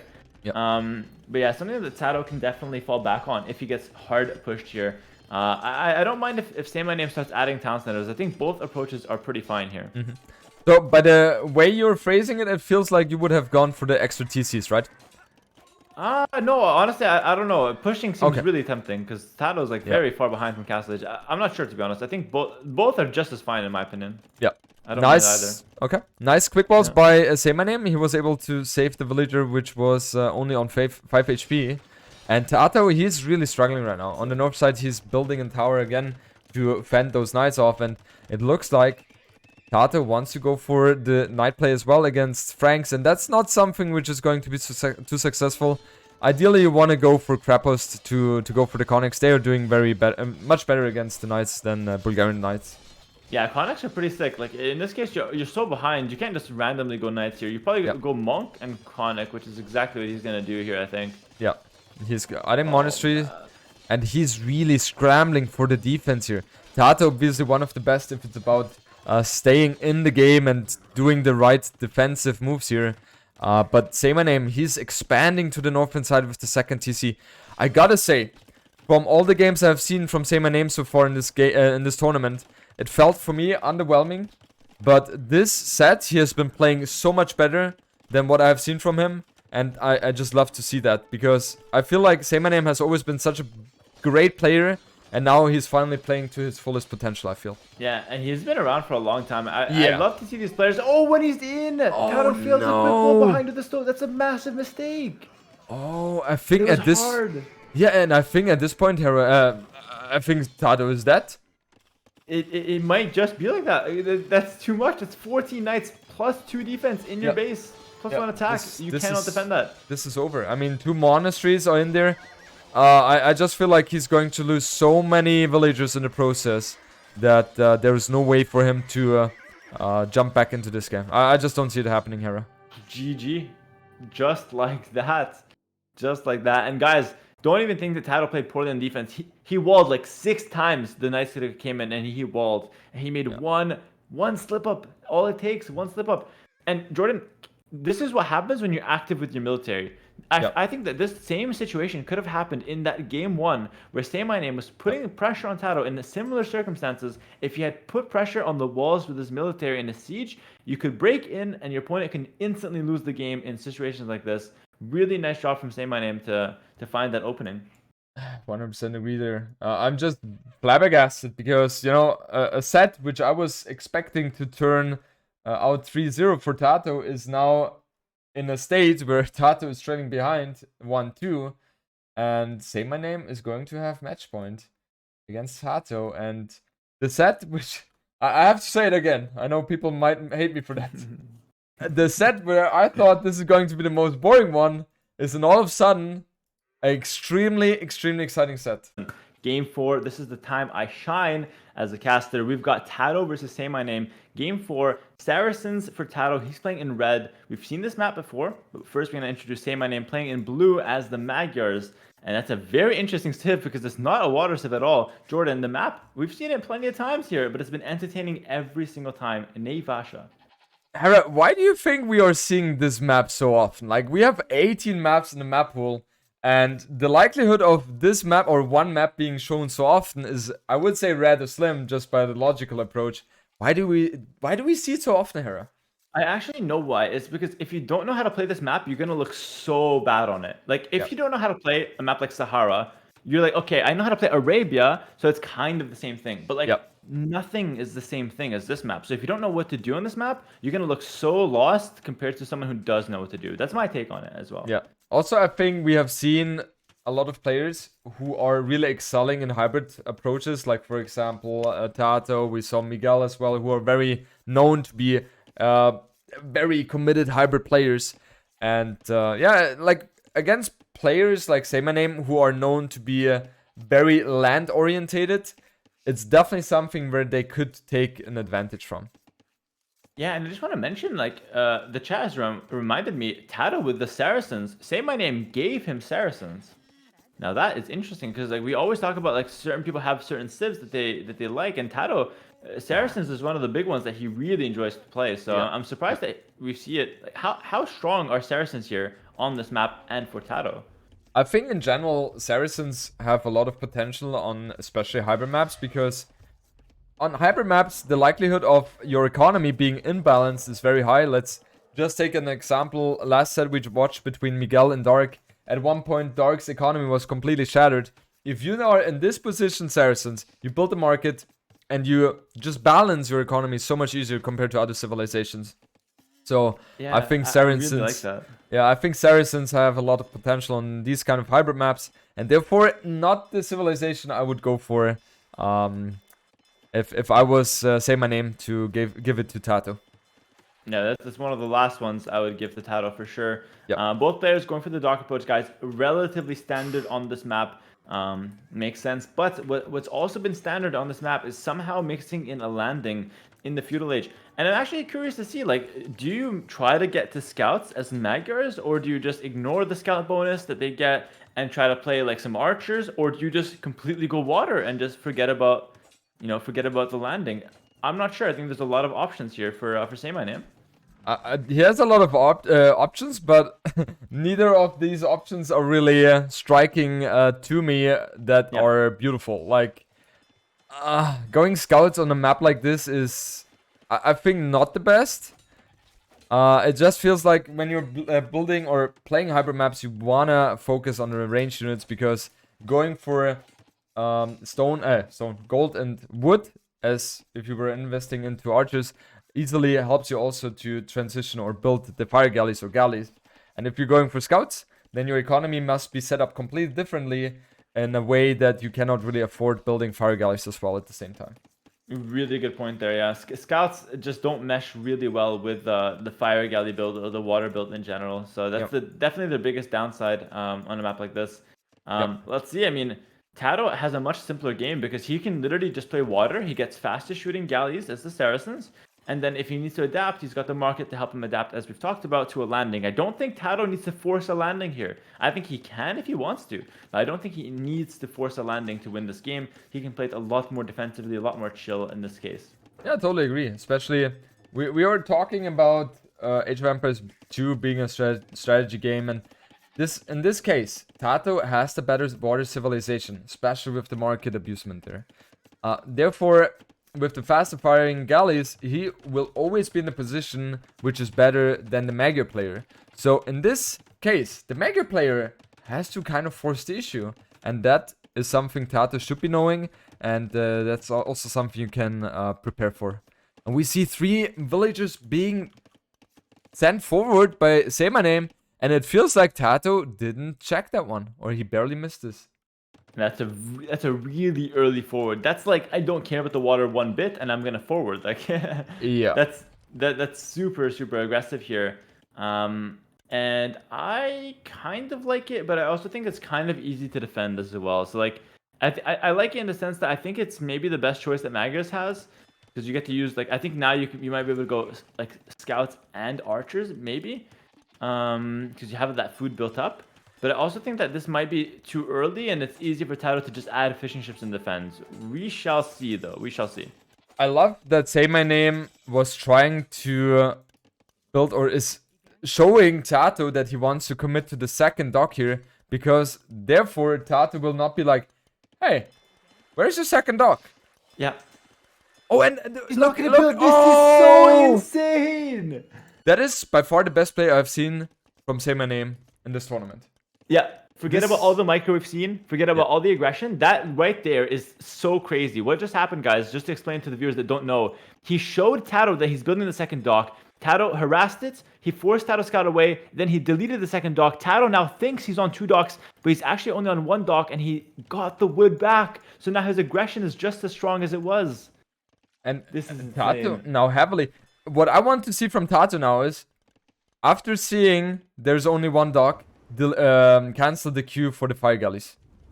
Then he has a good option to defend the incoming aggression, but it looks like he has no idea about that one. He's going to be pulled up. Saymyname is going to pull him to right hand side. That's a mistake, I think. Yeah. I think you should keep the mind game up. Now, TaToH sees that there's no dock. TaToH should react now. This is the only time where TaToH can start reacting right now. He should know that something is up and something is weird because that second dock was not made. But look at this. Like, Saymyname already has Blacksmith and range already down. So he already has a lot of tempo from that mind game. And he didn't cancel. Oh, I think TaToH is in a huge problem here. He didn't cancel the fire galleys. He's even adding 2 more navy units in the queue. He's adding the barrack now. But man, he's going to be in a world of pain here right now. Yeah. This is like the classic mistake to add more range units, more water units when you don't need to. And we have TaToH coming in. Why are people so slow at reacting to landings? They're disrespecting it completely, it seems. Yeah, we have TaToH coming in, and TaToH will reveal the tower which is going to come up. I do like that play. Yeah, TaToH is great. Yeah, we have fletching now in for Saymyname as well. He will be able to deal so much damage. And look at TaToH. He doesn't have any access to gold if that tower doesn't go up. And he's actually stonewalling the left-hand side and making a tower here. So he's looking to defend both sides. Because keep in mind, we know where the aggression is coming from. TaToH doesn't know. He doesn't know where it's coming from. So he's going to play safe, stonewall the left-hand side, tower on the gold, and just trying to hold on here. Good reactions from TaToH, though. I will say probably the best reaction we've seen to a forward on this map. Yeah, for sure. And now, Saymyname, the only thing he can do is build a tower close to the outpost of TaToH in order to deny the gold income. But in worst case, he can always expand to the left-hand side as well, where all the extra gold is. And yeah, TaToH is just using the market and the stone, so he will always be able to build the second tower as well to defend his gold. And what we have seen so far from TaToH has been perfect counter-reaction to the information he had given to him. Yep. By the way, keep in mind, Saymyname did use 2 galleys to try to snipe some fishing ships from TaToH. TaToH is adding more fish himself. So TaToH does have that lead from the water, guys. This is an early landing, which means that there's still a lot of fish left to be taken. And that's going to be very beneficial for TaToH. So just keep that in mind that TaToH, although it's looking messy on the land, he has the advantage coming in from the water and helping him get to that, maybe to Castle Age, maybe to some extra scouts. We'll see. At this point, I prefer TaToH's position because he has the water, he has a better economy. He's walling very heavily on the right hand side, so there's no chance Saymyname can deal any damage to him. And he always has the option to just move his archers to the aggressive stance. And Saymyname, he is going to be very exposed to any incoming aggression there. Now the tower from TaToH, keep in mind, guys, he has the market if needed. In the back, he is also mining some stone, so he's totally fine to counter these towers as long as they keep coming in here. No problem for him. The archers might be a little bit of a problem, though, because he can't get the blacksmith up, so he's forcing down the tower now. Yeah, this is looking very solid for TaToH. At the moment where things fell apart at the beginning, now transitioning into a very stale position is definitely very nice for him. And now we will see a tower fight. The good thing for Saymyname, he only uses 1 villager in the tower, while TaToH is forced to use 5 villagers. It's still I don't think it's going to be enough to get himself into a very good position for Saymyname here. Yeah. I think the play for Saymyname is to try to go for faster castle now. Yes. Because you have the farm eco. So you have like one more moment where you're actually strong. Oh, but TaToH's gonna go for a landing with a transport ship. That's pretty big, actually. Yep. And that's really interesting. That's something which I mentioned earlier about Saymyname being completely exposed, and he's not going to have the tools to be able to defend that one. All his army is in the front, and he's not walled at home. So it's also very hard because the 2 golds are exposed in the front. And it's just a matter of time until TaToH is going to be able to get a lot of damage in onto Saymyname's base. Yeah, we're gonna see here. Like this counterattack could either kill like 5 villas or it could kill like 1 or 2 villas, depending on how Saymyname reacts here. Yep. This is all gonna be awareness, whether Saymyname is expecting this or not. It's gonna really show how complete of a player he is here. Very tough task. The archers are seen now from Saymyname. He could react, and unfortunately he's not reacting. But it's not bad. It's not bad. He reacts now. Might lose 1 vill. He reacted before TaToH shot him. So beautiful. Exactly. Beautiful awareness by him, and he only lost 1 villager in the process. Ooh, 1 little villager. sloppy from TaToH. 1 vill. I thought maybe 2 there at least. That's crazy. I think maximum he could have even gotten 3, because 2 villagers were so low in HP. But beautiful reaction by Saymyname. He is up to castle age. He is building a stable now as defense, and he needs to get the south side walled as soon as possible, and that's exactly what he's doing. Yeah, he realized now how dire the situation is. Dude, Saymyname is smurfing this one. He's playing really well. TaToH, though, no slouch. He's up to castle age as well.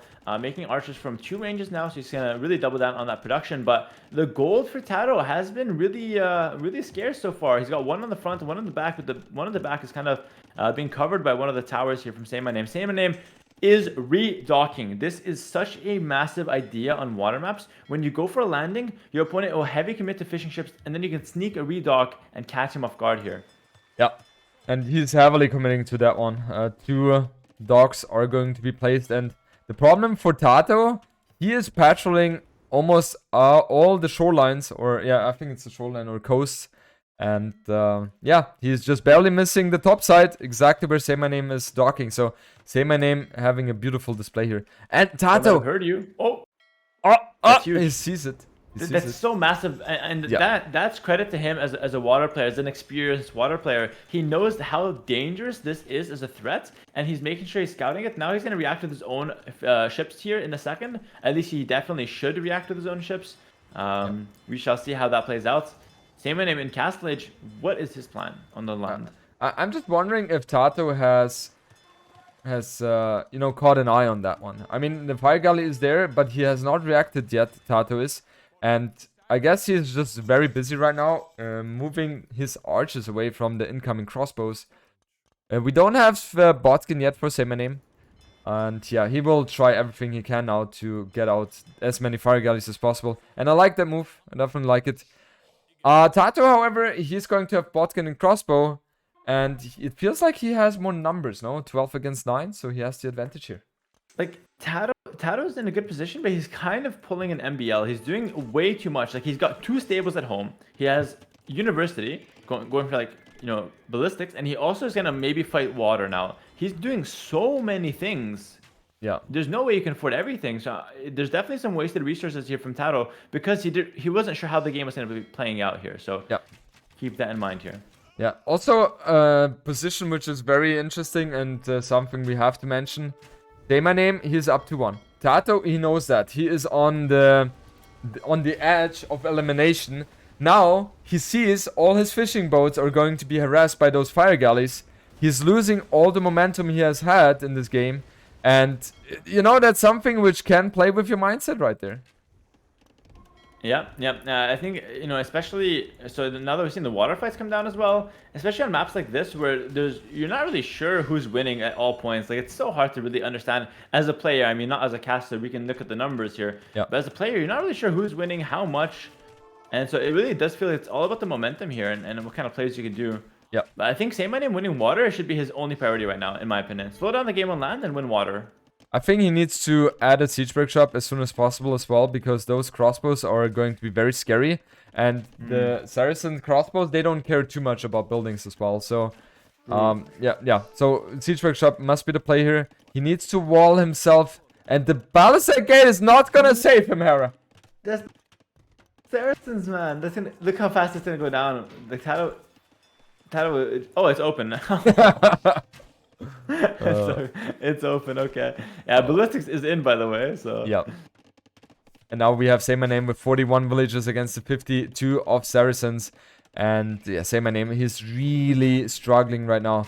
He just doesn't have the economy to sustain what he wants to go for. He has a lot of idle villagers, and Saymyname, he has been looking very in dire straits right now. Yeah, TaToH really stabilized everything here. Like, it's not easy to do this because when the game is so messy for TaToH, he slowed it down on land, then made it simpler because he walled one side and now he's with crossbows on one side, and he kind of gave up that water a little bit, or at least like didn't care too much about water. And now TaToH's in a commanding lead all of a sudden, 15 vills up with map control. Yeah, he has the aggression here in the front, blocking the gold of Saymyname. Well, not fully, but a bit. Also, he has still 2 fishing boats working against the fire ship, but that one is chilling out there. And he has been expanding lovely his economy. 57 for him right now. And that's exactly the reason. And that is also the perfect showcase why you don't want to play against Saracen on this map, because Saracens with the market are so good in balancing everything, no matter which the situation is. It's just simply one of the most flexible bonuses you can ask for in this game. We're also seeing now a bit more water action back and forth.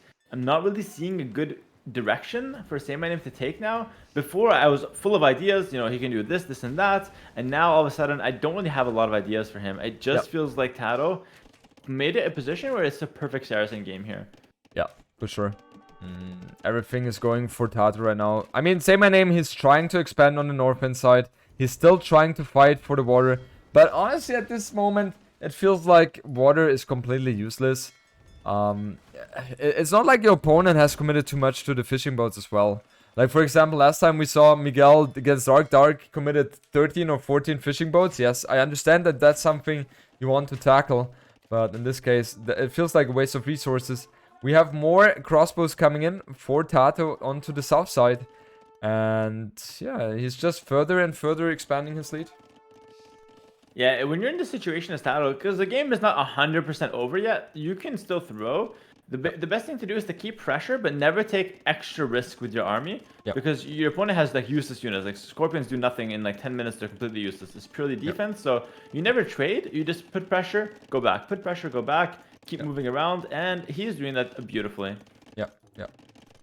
He's even adding a 4th TC.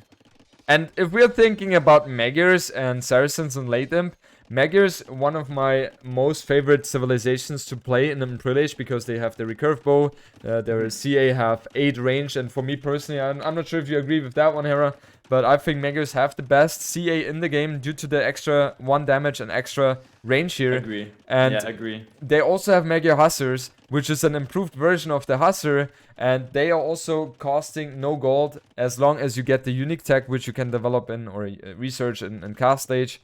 And the combination of Magyar Hussar and CA is just almost impossible to beat with on an open map. But Saracens, they have like the strongest camels. Well, not the strongest camels, but one of the strongest camels in the game. And the camels are shredding CA and Hussar if the CA number are not too high. So it's definitely something which Saracens can go for there. It's the kind of situation where if TaToH gives Saymyname 30 minutes untouched, Saymyname is all of a sudden in a good position with Magyars, like it's super solid. But if the game develops at this tempo where TaToH is going to be faster to Arbalest, he can get out camels, Saymyname will simply never have the chance to get out that composition that we're talking about here, Magyar CA and Magyar Hussar. Castle on the right-hand side from TaToH as well, he's pushing the pace because he's respecting that Magyar late game, not giving Saymyname a chance to even take this gold. And I love how the crossbows are waiting for the vills to run here. Oh, this is so cool, actually. Yeah, and so he knows exactly that Saymyname is forced to run here because this TC is completely doomed, and with that also the villagers in there. And okay, there are not too many villages in there though, so it's not going to be the biggest loss. I don't like that Saymyname is adding one more village in there. Yeah, but bruh. Yeah, like we want more there, but it is very hard to pull off as most people are using the all TC hotkey, and then you just build automatically there. Yeah, exactly. Yeah, I mean, not really much to say right now. It's really just been TaToH all over Saymyname in the past 20 minutes. Saymyname, you might think he's slowly getting back in the game here, but what's happening really is that TaToH's advantage is getting slowly getting bigger and bigger. So it's going to come to the point where TaToH can start making some winning moves. He can't make them right now, but in a little bit he's going to be able to make some winning moves, and yeah, he's going to be able to end the game in good fashion soon. Unless he makes a big mistake. We'll see. Yeah. Usually I don't like that TaToH is committing to water even further, but in this case it's good because from water with War Galleys he's going to be able to attack the TC or attack the gold of Saymyname, and then Saymyname will not have any access to gold whatsoever. Exactly. And this becomes so good in late game. Like, it's so annoying when in late game your opponent has 10 galleons on the on the shore, and you just can't approach. You can't like farm. You can't take resources close to it. It's just super annoying. All right, TaToH is going for treadmill. Is it called treadmill crane or treadmill crane? What? In Castle Age? I don't think I've ever seen that research in Castle Age. That's such a bad tech right now. That's a tech you get in late game, if anything, when going Bomber Tower or something. Yeah. What? I've never seen that being researched in Castle Age as well. I mean, it's not a tech which is too cheap as well, right? I think it's 300 food, 200 wood, something like that, if I'm not mistaken. Something like that, yeah. So you'd rather have this resources saved up to Imperial Age, but maybe it's a misclick, I don't know. Handcard coming in for Saymyname and Husbandry and Scale Bonding Armor. So he wants to fully commit onto the night play. And the night play is not something I can agree with at all right now. It's just going to achieve nothing. Like, your opponent has castles, ballistic crossbows. He can make Mamelukes. Like, he's making Mamelukes now. That's so great. Yeah. Mamelukes are actually good, though, actually, in this case. I always prefer having camels over Mamelukes. But maybe it's just my playstyle. Dude, Viper would be so mad at that statement. Viper's like the Mameluke player, like the unique unit, the weird shit. He loves that. I think, I know. I think it's fair enough to up the playstyles. Yeah. And at this moment, Hera, I feel like we're in a position where we're just waiting for Saymyname to resign because for us the game is over. He's up 40 villagers. He's going up to Imperial Age in a moment. Well, okay, never mind. Scratch that thought. But Saymyname has nothing going for him right now. I once had an idea. Hear me out. So, have you ever seen the show like Britain's Got Talent or America's Got Talent? You know those shows? Yeah, I know it. Okay, where people are just showcasing their talent, right? And there's a jury judging. Okay, go ahead. Yeah, exactly. You have 4 judges. They all have a buzzer. They can say, like, you know, when they don't want to see anymore, they click the buzzer. I think we should have 4 pros that watch these tournament games, and as soon as all of them think it's over, they click their buzzers. And the game ends. The player has to resign. That's my idea. It's a bit controversial, but I honestly think it's not bad. I'm looking to implement it. We'll see. Yeah, you have to obviously invest some money to get the pro players as well watching that stuff. Of course, But I like the concept. Like, get the shit out of here. You're wasting everyone's time here. Yeah, you see the personalities. Like, you lose 2 crossbows, boom. Larry clicks his button. He doesn't want to play anymore. You know? Yeah. Like. Okay, never mind. This game is over. Just resign. Exactly. So yeah, we'll see. That's an idea, but here it is. Saymyname finally taps out here. GG's called. A great game from TaToH, guys. Just because it dragged on does not mean it wasn't a dominant performance from TaToH. He was looking dicey at some point. Credit to Saymyname for the strategy, the wacky stuff, but TaToH played a clean game here. I think the biggest mistake here from Saymyname was giving TaToH Saracens. Yeah, I agree with that. Like, the Saracens feels like one of the best civs on a map like this, honestly. Especially in the hands of TaToH. Beautiful display of him, and now we are going to go into a decider, Hera. I like it. Just updating the score here. It's 2-2. Man, that's interesting. Okay, let's go ahead. Oh yeah, and we are playing the game number 5 on a map which I absolutely love. It's been in the map pool or in tournaments ever since we started with the competitive scene. And Hera, do you know which map we're talking about? It's Arabia. It's your home ground. Yeah. Okay, Hera, I'm waiting at 10 seconds, waiting for your countdown and for your lovely introduction. 3, 2, 1, go. Let's go ahead here, guys. Welcome back to game number 5. It's do or die for these players. We got on one hand Say My Name playing in blue as the Mayans. His opponent is going to be TaToH playing in red as the TaToH's. And this is the age-old Arabia game that we've all been waiting for. Standard map, great civilizations for both players, depending on who you ask. But Mayans tend to be the favorite. What do you think? And Hera, we discussed about it when we were looking at the civilization draft. With Arabia and Sahara, and those two maps available, and TaToH giving Franks and Mayans to Saymyname, it felt like a very odd decision to do. And we saw Franks dominating on the Sahara, and now Mayans against TaToH's. If this game goes late imp, then TaToH's should have the advantage here. But in order to get there, we will have Mayans having a lot of advantages. Because Mayans, they just feel so smooth, right? They have a heavy discount on their archers. You can mass a lot of them. And it feels like TaToH's don't really always have the best options against the archers until they reach Imperial Age with the Onagers. Dude, Say My Name went for a lame, and that's something I would never recommend if you, like, in the situation, like, because you don't have the scouts, so the scouts can chase you down if you're the eagle player. Yeah. Yeah, not a fan of that. I think you can only do that if you do it so fast. He's gonna lose his eagle in a matchup where it should be a free win for Mayans if you play correctly. Yeah. Wow. Yeah, this is completely unnecessary. Completely unnecessary. And if you're looking at his scouting information, I mean, he has scouted most of his resources, but you want to have that eagle alive, and that eagle is just going to provide you so much important vision. And as you said, the eagle is slower than the scout, and at this high level, players will always have an eye on the boar. Yeah, I think especially, like, I think laming in general is something that it became such a big part of tournaments that people know exactly, like, when to look out for it and how impactful it is. So it almost feels like it's not even worth doing it anymore. Yeah. But it's also yeah. also trying to lame on you know, with the scouts on the board. Like, you lose so much HP on that as well. Most of the time you at least get 2 hits. Only the very few players can do it with 1 hit. And those guys are insane. I don't know how, like, they do it consistently. I'm not good enough to do that, honestly. If I really try hard, I succeed, let's say 30% of the time. It is so hard to do.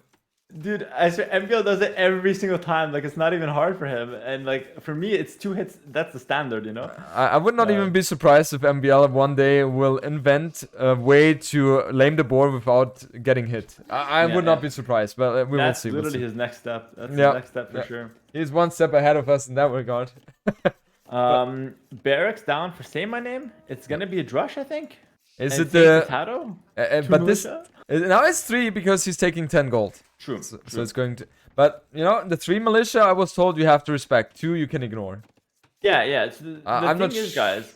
I'm not sure if you agree, Hera. Sorry. No. Yeah, like, the thing is, like, 3 militia, if they surround the villager, you actually... It's hard to move away from it. But 2 militia, it's easy to move away from them. That's the only thing I will say, like, when it comes to, like, 3 versus 2, when it comes to, like, picking a villager.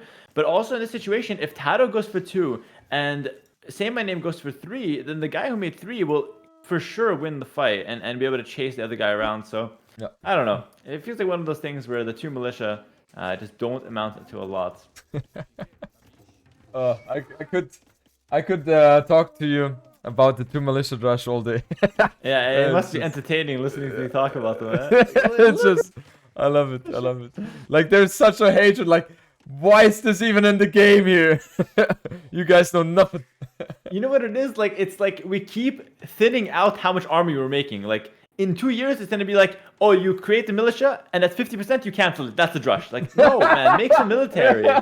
I hate it. We keep thinning back the military. More walls, less military. Yeah, I know. Tear down those walls, guys. Tear down those walls. That's what I say. Anyway.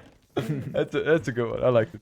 You know, we are progressing into the right direction. We will, one day in 10 years, we will have a peaceful Age of Empires 2 game. Yeah, it's a 40-minute no attack, yeah. I like it. So we have Say My Name now with the 3 militia not achieving anything. However, TaToH is going to achieve something because, you know, he will see that the berries or the villages on the berries are not walled. And you know, let's see how successful the 2 militia and scout is going to be. Let's see, let's see. This block is there from TaToH. Villagers hitting back now. And oh, what is that? Oh, the villagers just runs away. Oh, wait, what the hell? You can fight against the two militia rush. Oh, it's useless. Oh, no way. That's so crazy. I'm wishing it that does one nothing. goes down. Okay. Please, one go down! How? How will it go down? You can't do anything with this army. Yeah, especially if the scout is so low HP. Yeah, you can't. Oh no. Yes! Please. Yes! No. Yes! No! Guys, we're not biased, but I'm just biased to my opinion. Yeah, it's not even about his teammate winning. It's literally just proving me wrong here, it seems. But, yeah. Oh no. Please, By the TaToH. way, Yeah, there go might ahead. be a bit of an overberry one day for TaToH. He has to watch out. Those militia out of his berries. It's not gonna happen for now, but you know, one of them is at 74, so he's got to be a little bit careful in the next 2 minutes or so. That's the only thing I can say for the 3 militia drush from Saymyname. Both players will be up to feudal age, and will be getting now archer ranges down on the map. Hera, I have to ask, is overberry a word? I'm not sure actually, but it's not an over chop because you're not chopping berries. So what is it? Over forage maybe? I don't ask me. I cannot even pronounce. I cannot even pronounce World Raider. That is true. Oh, you did well there though. But Yeah, I was trying hard. yeah, I heard it. It's overbearing, really. Picking berries. Yeah, that's boring. Picking berries is boring. Yeah, picking berries. No, we gotta. We have to have it in one word. Yeah, exactly. one word. One word, guys. That's the restriction. Over forage. Yeah, okay. Oh, God. I'll go for overberry because I like that one. Okay, so yeah, Saymyname. He has upgraded that one to Man at Arms. Hera, what do you think about upgrading to Man at Arms when you see your opponent has pre-walled already everything? Very good question. I think it's only good if you're planning to mix in skirmishers to support them. Because if you go Men at Arm plus Archer, the guy who just has Archer will be fine. But if you go Men at Arm plus Skirm, now the Skirm and Men at Arm can actually be good with Archers. So that's my take on it. Yeah, okay. So we have TaToH now as a response with a very healthy economy, going for 2 Archer ranges. And he should be completely fine against the aggression from Saymyname. Sorry about that. One range now from Saymyname. He's got 6 on gold. 6 on gold means he wants to make some eagles as well. So he's gonna mix in archers, eagles, and men at arms. But TaToH I think has the right reaction with 2 ranges because you can basically make like 4 skirms, and then like that deals with the archers, and then you switch to full archers yourself. Like that's kind of what TaToH can do here, which is pretty cool. And I think he definitely needs 2 ranges because he was up later. So a very nice addition there from TaToH. I like it. Yeah, totally the right decision here. And also both players going for the blacksmith. Getting the fletching out is one of the most important things in these kind of situations when you are open like that. Because not having fletching in time can cost you the game. Yep. Oh, and like what TaToH has been doing, deleting the palace wall to let the 2 skirms enter his wood location. And now walling it back just in case. That was really good. That was so cute. Like such a small move like that kind of makes life a lot easier. I love what Saymyname is doing though. He's just walling that left hand side. He's taking, guys, map control is so big. When you have map control, you can do these things like wall up your map very far out, which secures him a lot of space for that mid-late game. He's really setting himself up nicely there. Yeah. Fletching in for both players now. We have 2 eagles in here. How do you feel about mixing in eagles, Hera? Because I've seen players doing it. I feel like it's a complete waste, but maybe it has an, it has something to it. I'm not sure. I'm actually not sure about that. That's the one I don't have a strong opinion on because I feel like sometimes the eagles are good, but sometimes they're completely a waste. I would say it's pretty situational, and it really just depends on how bad your opponent is at microing and how much he's gonna panic. I think because that's what it comes down to. Yeah, it feels like they were produced so extremely slow. So I'd much rather have a second archer range compared to having one barrack pumping out eagles. But I guess the argument is there that the barrack is out there anyway. And that way you have more potential of your buildings. Yeah, exactly. Yeah, definitely up for debate there. But in this case, we are seeing Saymyname committing quite heavily to the eagles. He's made 3 or 4 so far. And he's still continuing to make them as well. TaToH though, he's kind of stabilizing his base. He's not taking too much damage. Yep. He's doing okay for the time being. For sure. I like the approach by Saymyname. The only thing which is missing heavily is the padded archer armor. That's something he definitely needs in order for this strategy to be as effective as he wants it to be. But He the has biggest it. problem... Okay, nice. Sorry, I was looking at TaToH's place. Okay, never mind. No So worries. he has a very good option here to deal Yeah. damage. But TaToH, he is 2 minutes and 15 seconds away from Castle Age. Well, how did he manage so fast with Castle with two ranges? He used the market. He sold his stone. That's what sold happened. his Oh, heart. on the left-hand side. That one is Saymyname open. in. Oh, and TaToH could be losing a lot of villagers here in the Oh, process. God, 2 villagers bad. down. And the third one could be going down as well. At this point, you just delete the lumber camp and just run. Oh, the quick wall from TaToH was so nice. That Yeah, was cute. I think he still should be losing that villager, no? Maybe if Saymyname focuses, but it seems like there's a lot going on here. On the left-hand side, they're also on the right-hand side. Sorry, they're also fighting. So there's a lot going on here. But the big story here behind all this is the fact that TaToH's up to the Castle Age. But what can he do in Castle Age? Knights? You go Knights? He doesn't have wood for a stable. He has nothing. He has nothing. And that is so problematic for him because everything has been raided here right now for TaToH and Saymyname in the process. He's going up to Castle Age himself. He's just 1.5 minutes trailing behind there. And right now, if we're analyzing the situation, I definitely prefer Saymyname's position here. Wow. Yeah, no, this is I would have liked TaToH's position if you go up to Castle Age untouched and then you're fine. But now it's like you're so weak. And that 1 minute actually having Castle Age is not that insane. I will say though, Saymyname going 3 barracks and he's gonna go 3 barracks Eagles. I'm not sure if I like that here. No. It's a huge Cross was mistake. better, no? Yeah. It's a huge mistake, especially if we're talking about TaToHs. Like they get plus extra armor or armor, pierce armor. So melee armor. Melee army, and that's never going to be a good thing to go for. Yeah, I am shocked to see the Eagles. Like I know why you're thinking Eagles because like you see like a lot of skirms, but you have to assume that the Knight player or the TaToH player will go Knights in Castle Age, and so I think that crossbows and now we're seeing Saymyname adding archers. So kind of felt like he was just a little bit not thinking ahead there. And that is a big problem because now he's trying to do both things at once, and that's never going to be working out properly. He's adding Monastery. Monastery also not so nice against TaToHs. No. Obviously, you want to have it, but it's not going to be as effective as if it was against other civilizations. And I feel like in this situation, you want to get some walls up as well on the right-hand side for Saymyname because raids from Knights is very likely, and now the Knights are in, and they're going to get some villager kills for sure. Dude, Saymyname is choking so hard. Like all he has to do is wall the side. As you said, walls are so valuable here. You wall the side, and then you can chill. But now he's doing a town center, 3 barrack eagle, 2 range archers. How can you afford that? I don't understand where they get the resources for all this. You don't. Yeah, that's a problem. He has been doing too many things at once. At least he wanted to commit to things. But with the way he's approaching this one, as you said, it's choking.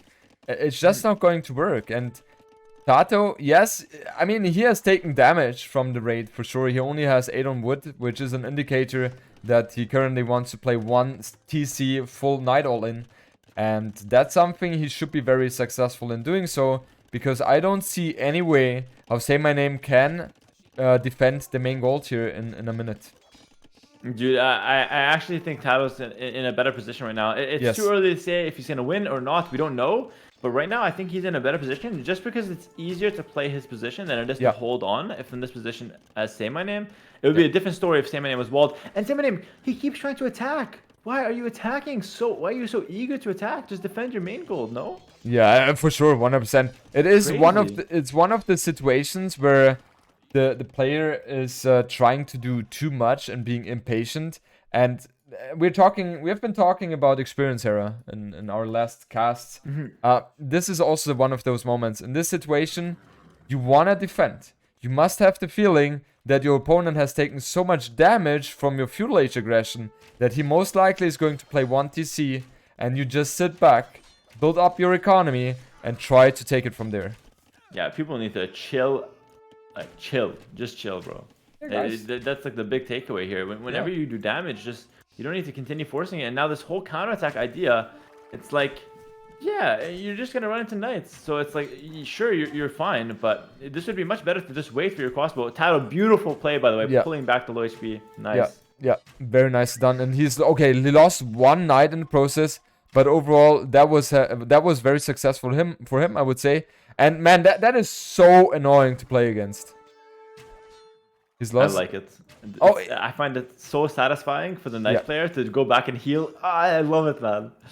Yeah, I think You go heal all your army. I think if I'm not mistaken, we had one game like this as well, and you were always pulling away those freaking knights. I'm like, Hera, get this shit out of here. Yeah, it's so good. Like that's the modern day like knight micro. It's all about like conserving them. It's so OP. Yeah, for sure. Great display from TaToH. But the thing is, when you do this, you kind of dragging the game because now like Saymyname, he's buying himself some time and he's on 2 town centers. So all of a sudden, Saymyname is in a decent spot here.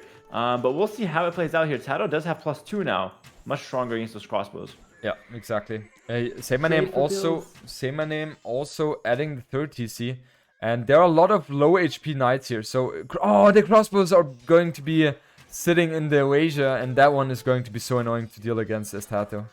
Yeah, I also think there's an angle to just trade those crossbow for like 3 villagers there as well. I think that might have been better, honestly. Like when the villagers were running away from the gold, I think the crossbows should just chase the villagers, kill 3, you lose your crossbows, and then you're completely fine to just defend after that. But yeah. Nonetheless, it's still gonna be Saymyname defending. Sorry, go ahead. Yeah, TaToH, he doesn't have bloodlines yet, and that's definitely a huge thing. What he needs to do right now is get bloodlines and get the siege workshop up. I don't think he knows about the 3rd TC, which has been added already. He sees the 2nd TC, obviously. I feel like TaToH is on a timer, and he needs to get the siege workshop up as soon as possible. And that's something where I feel like, Hera, you are doing such a good job, especially playing TaToH's. The 1 TC knight with siege all in. And I've died to that a couple of times already, so it's really the only play which can win TaToH this game now. Yeah, and by the way, Saymyname, I think for the first time this game has predicted the situation beautifully, and his 15 vills on stone is something that I don't see from even the very best players on Arabia. 15 vills on stone is going to allow him to get a castle, and that might be the perfect timing to stop TaToH's siege push, which, as you said, Jordan, is the only way he comes back in the game. TaToH is going for that. The castle response is absolutely perfect, and he is putting that urgency that he really needs to that castle. I feel like TaToH is in such a bad position right now. He's trailing behind 18 villagers. He is also a bit behind in terms of army size. Of course, his army is a bit more expensive, so he has a bit better quality here. But TaToH really needs to make this push work. Otherwise, his hopes of this tournament are completely shattered. And on the right-hand side, Saymyname. I feel like Saymyname has stepped up 3 levels here right now. Yeah, he played a great series. Win or lose this one, he played a great series. But man, would it be nice for him to just take that win and get into the top 8 over a guy like TaToH. It's not too bad, man. Yeah, for sure. Not too bad. TaToH excelling in these kind of tournaments. And now TaToH sieging up on the north side. And we have a castle coming in already for Saymyname. That will... ideally, he has that castle delete the barrack and... you know, the furthermost barrack and have the castle there, but obviously that's very risky to do, so he wants to play it a bit safer here. Yeah. You just like, sometimes you just think like, let's just get a castle down, you know, and see how that goes. But yeah, definitely not a bad position there. But look at TaToH, like immediately TaToH shifting to just the other side, because what can you do? You're behind, but you still have to play the best game you can. And this is the best chance he has to push from this hill, and it's gonna be pretty deadly actually. Yeah, he still is 1 on 1 TC, so this is all or nothing for TaToH, and he has to hope that the Mangonel is doing some work. I mean, it is still possible. If he has 5 or 6 Mangonels and Knights supporting it, he can still do things. What Saymyname needs to... Oh, if that castle goes up, the game is over. Yeah, that castle's so good, man. I was about to say. Yeah, go ahead. Yeah, he's going to give up that 1 town center, which looks ugly, but he doesn't really need it right now because TaToH's super all in. So all he has to do now is like switch to plumes if he wants to, or just rebuild his eco around his 2 castles and then just defend with ballistic crossbows or like plumes or whatnot. And he's totally fine because he's still up 25 builds, you know? Oh god, TaToH is in such a bad position. I'm just wondering, Hera, what do you do here as TaToH? If he had full information, Do you try to add TCs or do you try to push on the right-hand side? I think if you're TaToH, you probably have to just add town centers now, but you're just dead either way. Like I don't see anything. I think maybe fast imp, fast imp with a castle forward could be an option. Yeah. Yeah, something like that. God, this is really tough. And also look at Saymyname walling that south side as well. Absolute, like Saymyname playing beautifully. He had a slip up with the 3 barrack, but now all the decisions he's making are on point, and TaToH, he will be really scrambling to get himself a position where he can actually fight this year. He's trying to go... I still think he can win though, actually. You still think so? I still think he can win. Yeah. He has one chance, which I think is going to be onagers and knights in castle, in Imperial Age with the forward castle. And you kind of play like the defend the castle kind of situation. Maybe he can win. And that's exactly what he's going for. He's going for Imperial Age now, in a moment, or in a second after this villager. And yeah, he's screwing this one up. And he has a bit on stone as well, so he will exactly do what you were suggesting, Hera. I guess this is his best bet here. And it's not a bad option because you never know when someone chokes into your onagers and then boom, like he's just losing all his archers. So it's your only chance, really. I think you don't even go cavalier. I think you just go onager upgrade right away. Yeah.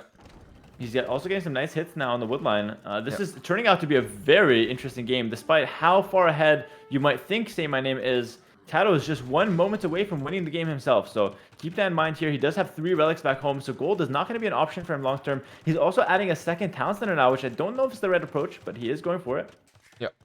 Saymyname, meanwhile, he's really rushing down the castle on the right hand side. He is expecting TaToH to try to make things happen, which is obviously, which makes sense. And he will have the castle for defense, and there's nothing Hera can do. Hera, you cannot do anything in this situation anymore as well. As you're not playing, but TaToH has no way to do any kind of aggression, and the only rescue for him right now is the forward castle and trap down the castles of Saymyname. No, absolutely, Jordan. I think you can't really do anything right now as well. Thank you. Very interesting that the casters just don't have anything that they can do in the game. What a surprise! Say my name. They can do something. Yeah, a huge surprise there. But no, in all seriousness here, guys, Imperial Age is coming in at the same time for these players, just 20 seconds apart. Not going to be a big difference. Do you switch to plumes at this point, by the way? Because I do notice that he wants to switch into plumes right now. Say my name, that is. Oh, I would have switched to pikes so much earlier ago. Pikes? Yeah. Okay, you don't like that. no, but it's not bad. It's not bad. It's not bad at all. Pikes, halbs is fine. Not a bad idea at all. It feels like plumes. You don't have the numbers for that yet. If I go range units, I go for the arbalest. Yeah, I agree. I would go arbalest and then I would see. Then after you either add eagles or pikes, most likely halbs in this case. Oh, and look at the left hand side. The castle won't even go up. That's so bad. You needed to get it up. Also, TaToH's committing not to onager upgrade, but to the other options. He's going for the Cavalier plate barding armor. So the big thing now is like Saymyname has to figure his shit out because he's getting chemistry, but he's not getting at least plume and he's not getting arbalest. You need to get one of the 2 upgrades right now to be able to fight this army if you want to stay competitive in this game here. TaToH not anywhere close to onagers though. Yeah, he's getting Embracer arbalest as well. I feel like Saymyname, you know, he is feeling the pressure. He knows exactly. Scaring me, man. Yeah, he's like vastly ahead. He knows this is the decider. This is going to be the biggest, by far biggest achievement in his tournament career, and he could be taking a huge shot. Oh wow, that was a huge one. How can you let that happen? Where are you looking, bro? Where are you looking, man? You only had one shot. You have like I don't know, and then TaToH is somehow with all control of the map. It seems like it, and like Saymyname is doing more. He's just trying to raid, but less is more sometimes. Just secure your base and then push out like from there. It feels like he doesn't have a position where he can lose the game, but it feels like he can, and exactly because of those kind of shenanigans.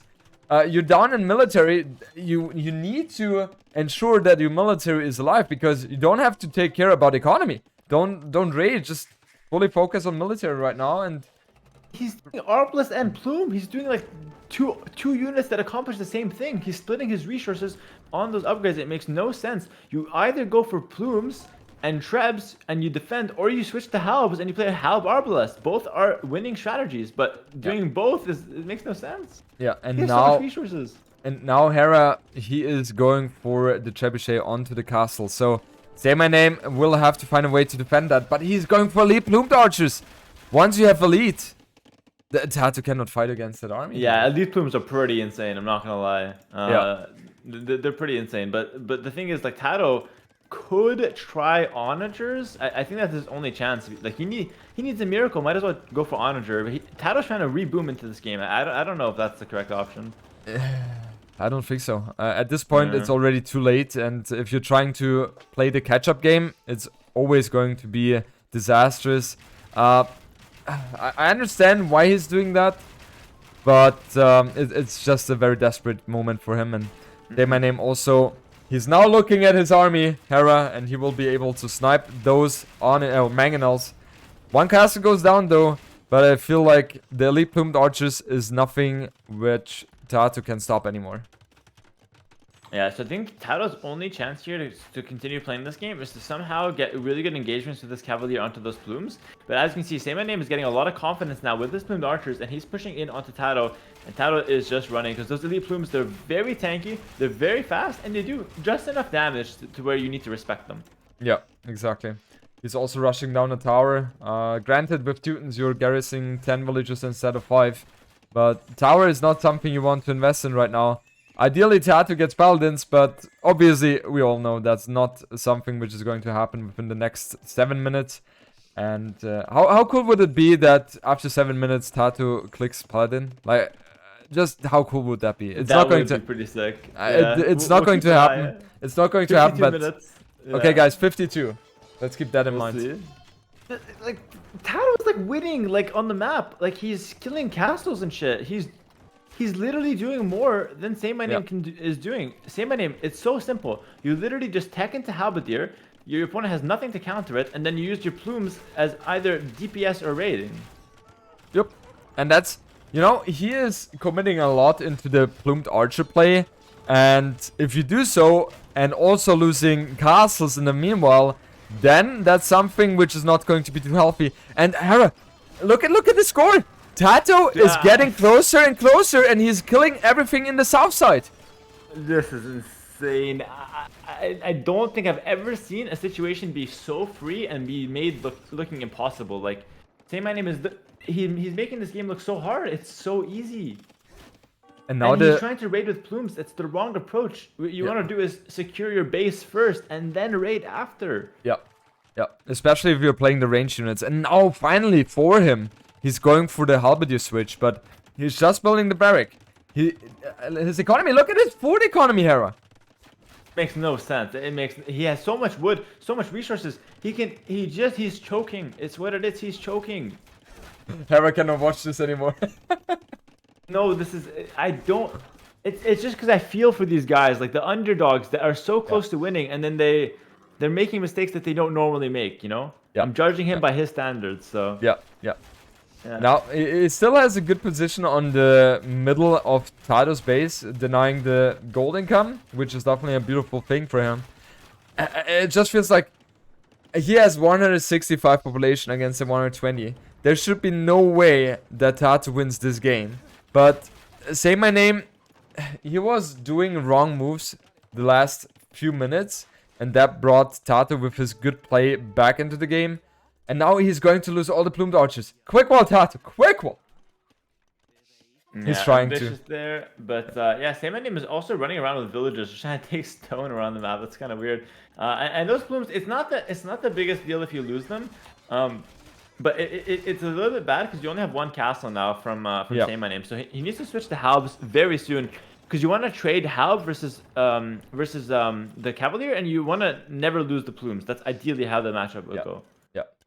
Obviously, Teutons not having access to husbandry, so they are going to be slow, very, very slow, killing the villages in the north side. But that's not something Saymyname is going to struggle with too much, as he has still 120 villages in the meanwhile. And in, you know, Saymyname, he is currently getting himself the time to switch to the Halberdiers. And I right now don't see how TaToH can stop any Halberdier play at all. Yeah, I know we've been, hyping up the situation for TaToH. He's done a great job of keeping himself in the game, but the big thing with this matchup is that, like, the composition for Mines is actually better. Like, Mines win late game. What you need is Siege Ram, Halberdier, and Plumes, or Treb, Plume, Halberdier is a really good composition. And Saymyname is getting to that now. So the only way for TaToH to really stay competitive is to outplay him, is to be active on the map, is to kind of make it hard for Saymyname to push back. Yep, exactly. And now we see. I'm still so surprised that the score is so extremely even. We have 140 population against the 180 for Saymyname. I love the castle, or love the position of TaToH though, with the forward castle. That one is giving him so much. But man, like, I don't see a world where Saymyname is throwing this. It's just so hard to imagine. We see now Willpower coming in, Bosa coming in for TaToH. He's getting the economy upgrades so late, and maybe he can buy himself enough time to make certain switches, but it's definitely going to be a hard one to do. You win with the relics here. If you're TaToH, you win with the relics. It's your best chance to win the late game is with just relic, and you stall until it matters. On the left-hand side, TaToH dominating Saymyname's expansion here. Cavalier are going crazy with the mobility, but Saymyname is close to 200 pop here. He's at 190, and he's pushing out with his plumes. I think he needs some siege right now, though. Yeah. If you are adding now either... I think going for Rams makes the most sense, because there's no way that the cavalry can engage into incoming Rams and Halberdiers and plumes. Let's see, but it feels like no matter what he does, okay, he's going for 2 trebuchet. No matter what he does, everything is going to be correct. I feel like it's so hard to throw. But TaToH is getting the score lead. Hera, this is insane, man. Also, you sound like a dad. Everything's gonna be all right. It's fine. It's okay. Yeah, I wonder why. You're reassuring, but yeah, maybe some real life experience there. Onager for TaToH, or do you go for Paladin here? What do you think, actually? I think Onager, because I feel like with Onager you can do so much more work against the Halberdiers than with Paladin. And especially with some good ground attacks, you can always keep those at bay. It doesn't matter, like, I feel like if you have 4 Onagers and 30 cavalry, it's always going to be better than, let's say, 35 or 40 Paladins. But okay, that's my take on that one. Yeah, no, definitely very valid. I think in this situation I agree, because I've tried Paladin vs Halberdier. It never works almost. Like, it's really hard to make it work. So might as well try the Onagers. We are seeing the Trebs from TaToH moving on the left-hand side. By the way, he's going for the base trade. He's interested in trading his base for Saymyname's base. I think that's a good choice. Saymyname has 20 exposed farms. Yeah, I love that move by TaToH, and I think TaToH knows he should in theory be the better player, and he should be the one who excels in these chaotic moments better. And use the Onager. Okay, he got one shot off. That was underwhelming. Yeah. Plumes are tanky, man. Plumes are very tanky. Yeah. And in an ideal situation, you have to gather yourself up 3 or 4 Onagers at the same place, because if you're sending them one by one, they're never going to be trading efficiently. And TaToH losing the cavalry on the southern side, that's not something he can afford right now. And Saymyname is all over the place, and it looks very, very dark for TaToH right now. Love that castle from Saymyname on the right-hand side, securing that hill. In these kind of messy games, castles on hills really find stability where stability isn't obvious, isn't there to be taken here. So I really like that castle on the right-hand side here. And as you can see, just Cavalier running around trying to put out fires left and right. But Saymyname has a ton of resources and the perfect composition to execute this one. Yeah. Wow. I mean, TaToH still has... How many cavalry does he have? 38. But they're just not going to be as efficient anymore. Another Onager goes down without any achievable result here. And yeah, it feels like from now on, TaToH is just fighting a huge uphill battle. No horse collar from TaToH, by the way. Like, yeah. Wow, that is the tech to be missing right now. Yeah, and I agree. It is a pretty big uphill battle from now. I was starting to believe that maybe TaToH can do it, but at this point, I 100% guarantee Saymyname is winning position. He needs to do something massive to throw. And with that forward castle coming in TaToH's face, I don't know if that's gonna happen here. We'll see though. We'll see. TaToH's still trying to make something happen on the left-hand side. And Hera, look at the resources of Saymyname. Oh, he's crazy, bro. He's sponsoring the tournament. He's sponsoring the tournament, man. That's crazy. That's a good one. I like that. Yeah. Wow. Shout out to Saymyname. Thanks for making this one happen here. Yeah. And, huge. Huge thing. Big. And this is just... I guess the death of TaToH here is inevitable. He's trying to buy time. Hera, if we were to go for your suggestion, I would be buzzing right now. Boom. Yeah. Yeah. Beep. You're out, TaToH. Yeah. That's what I think as well. Maybe Viper, because there's 4 relics. Viper's maybe he can win. Maybe. So he's holding off his buzzer. I'm telling you, it's nice. However, TaToH still has 150 population and 43 army. So in theory, like, he still has maybe potential, but we already see the entire map, and we just don't see it happening here. Yeah.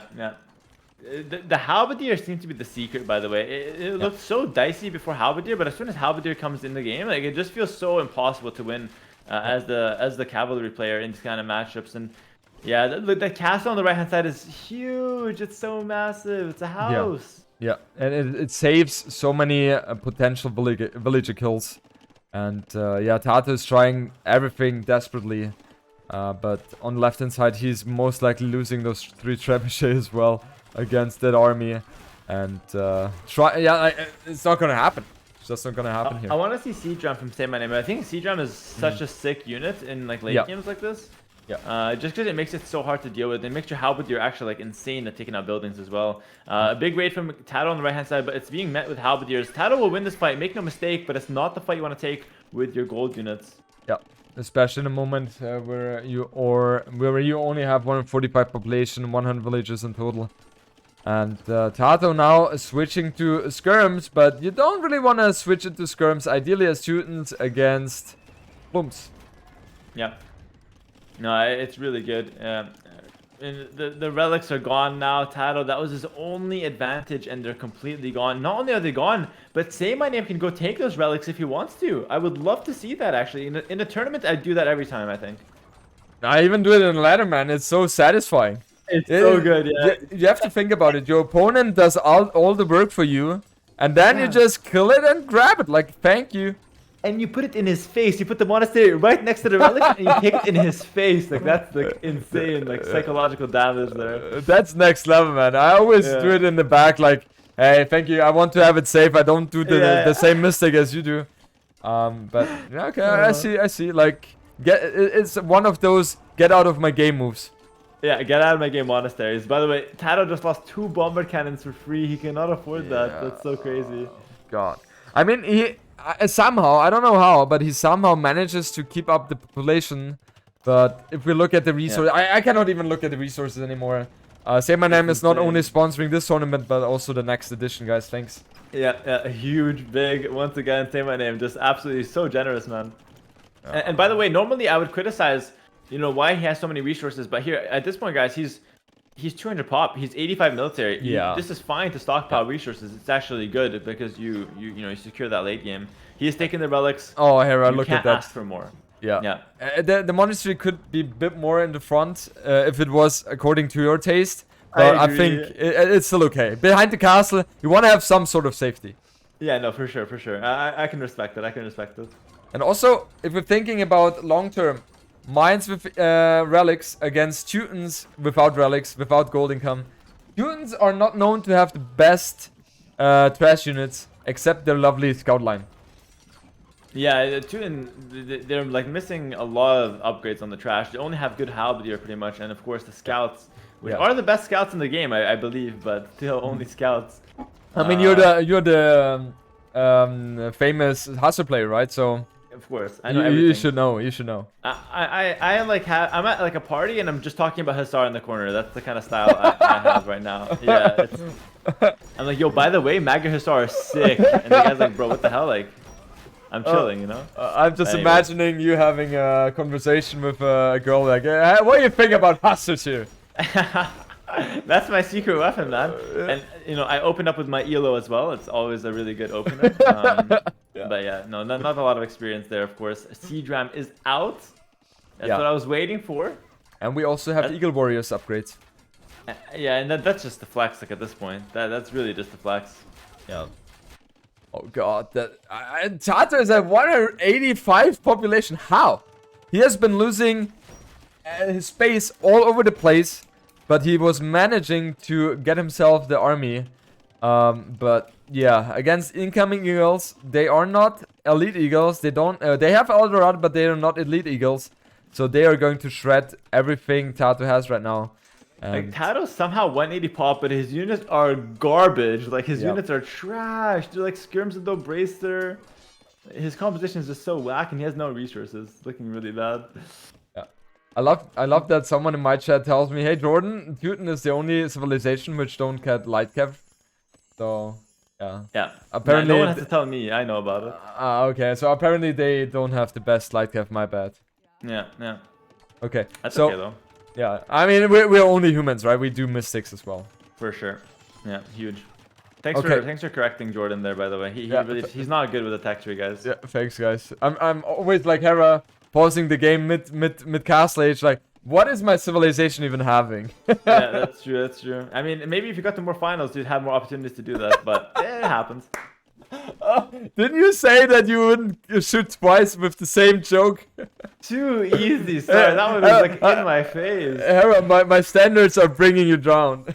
I know. That's what happens when I casted you. It's just we get down to the same level, and who knows? Maybe I'll stop winning tournaments after this conversation. Whoa, okay, I'm out of here. Might see another final in a while. We'll see. Whoa, I'm glad this is the last game we're casting here. Yeah, it actually is though. People will think we're fighting after this. Like, oh my god, wait, they actually didn't cast after this? I already next week we'll see. I already see a AOZ zone threat. Is there a beef going on between Hera and Jordan? Yeah, I saw them. They were on stream. They're having a lovely cast, and then out of nowhere, Hera flames Jordan. And I personally think it was very rude. So I think that there's something going on there. Yeah, I already see it coming. I love that. I love that. Yeah, it's so good. GG's called though. Wow, that was sick. That was sick.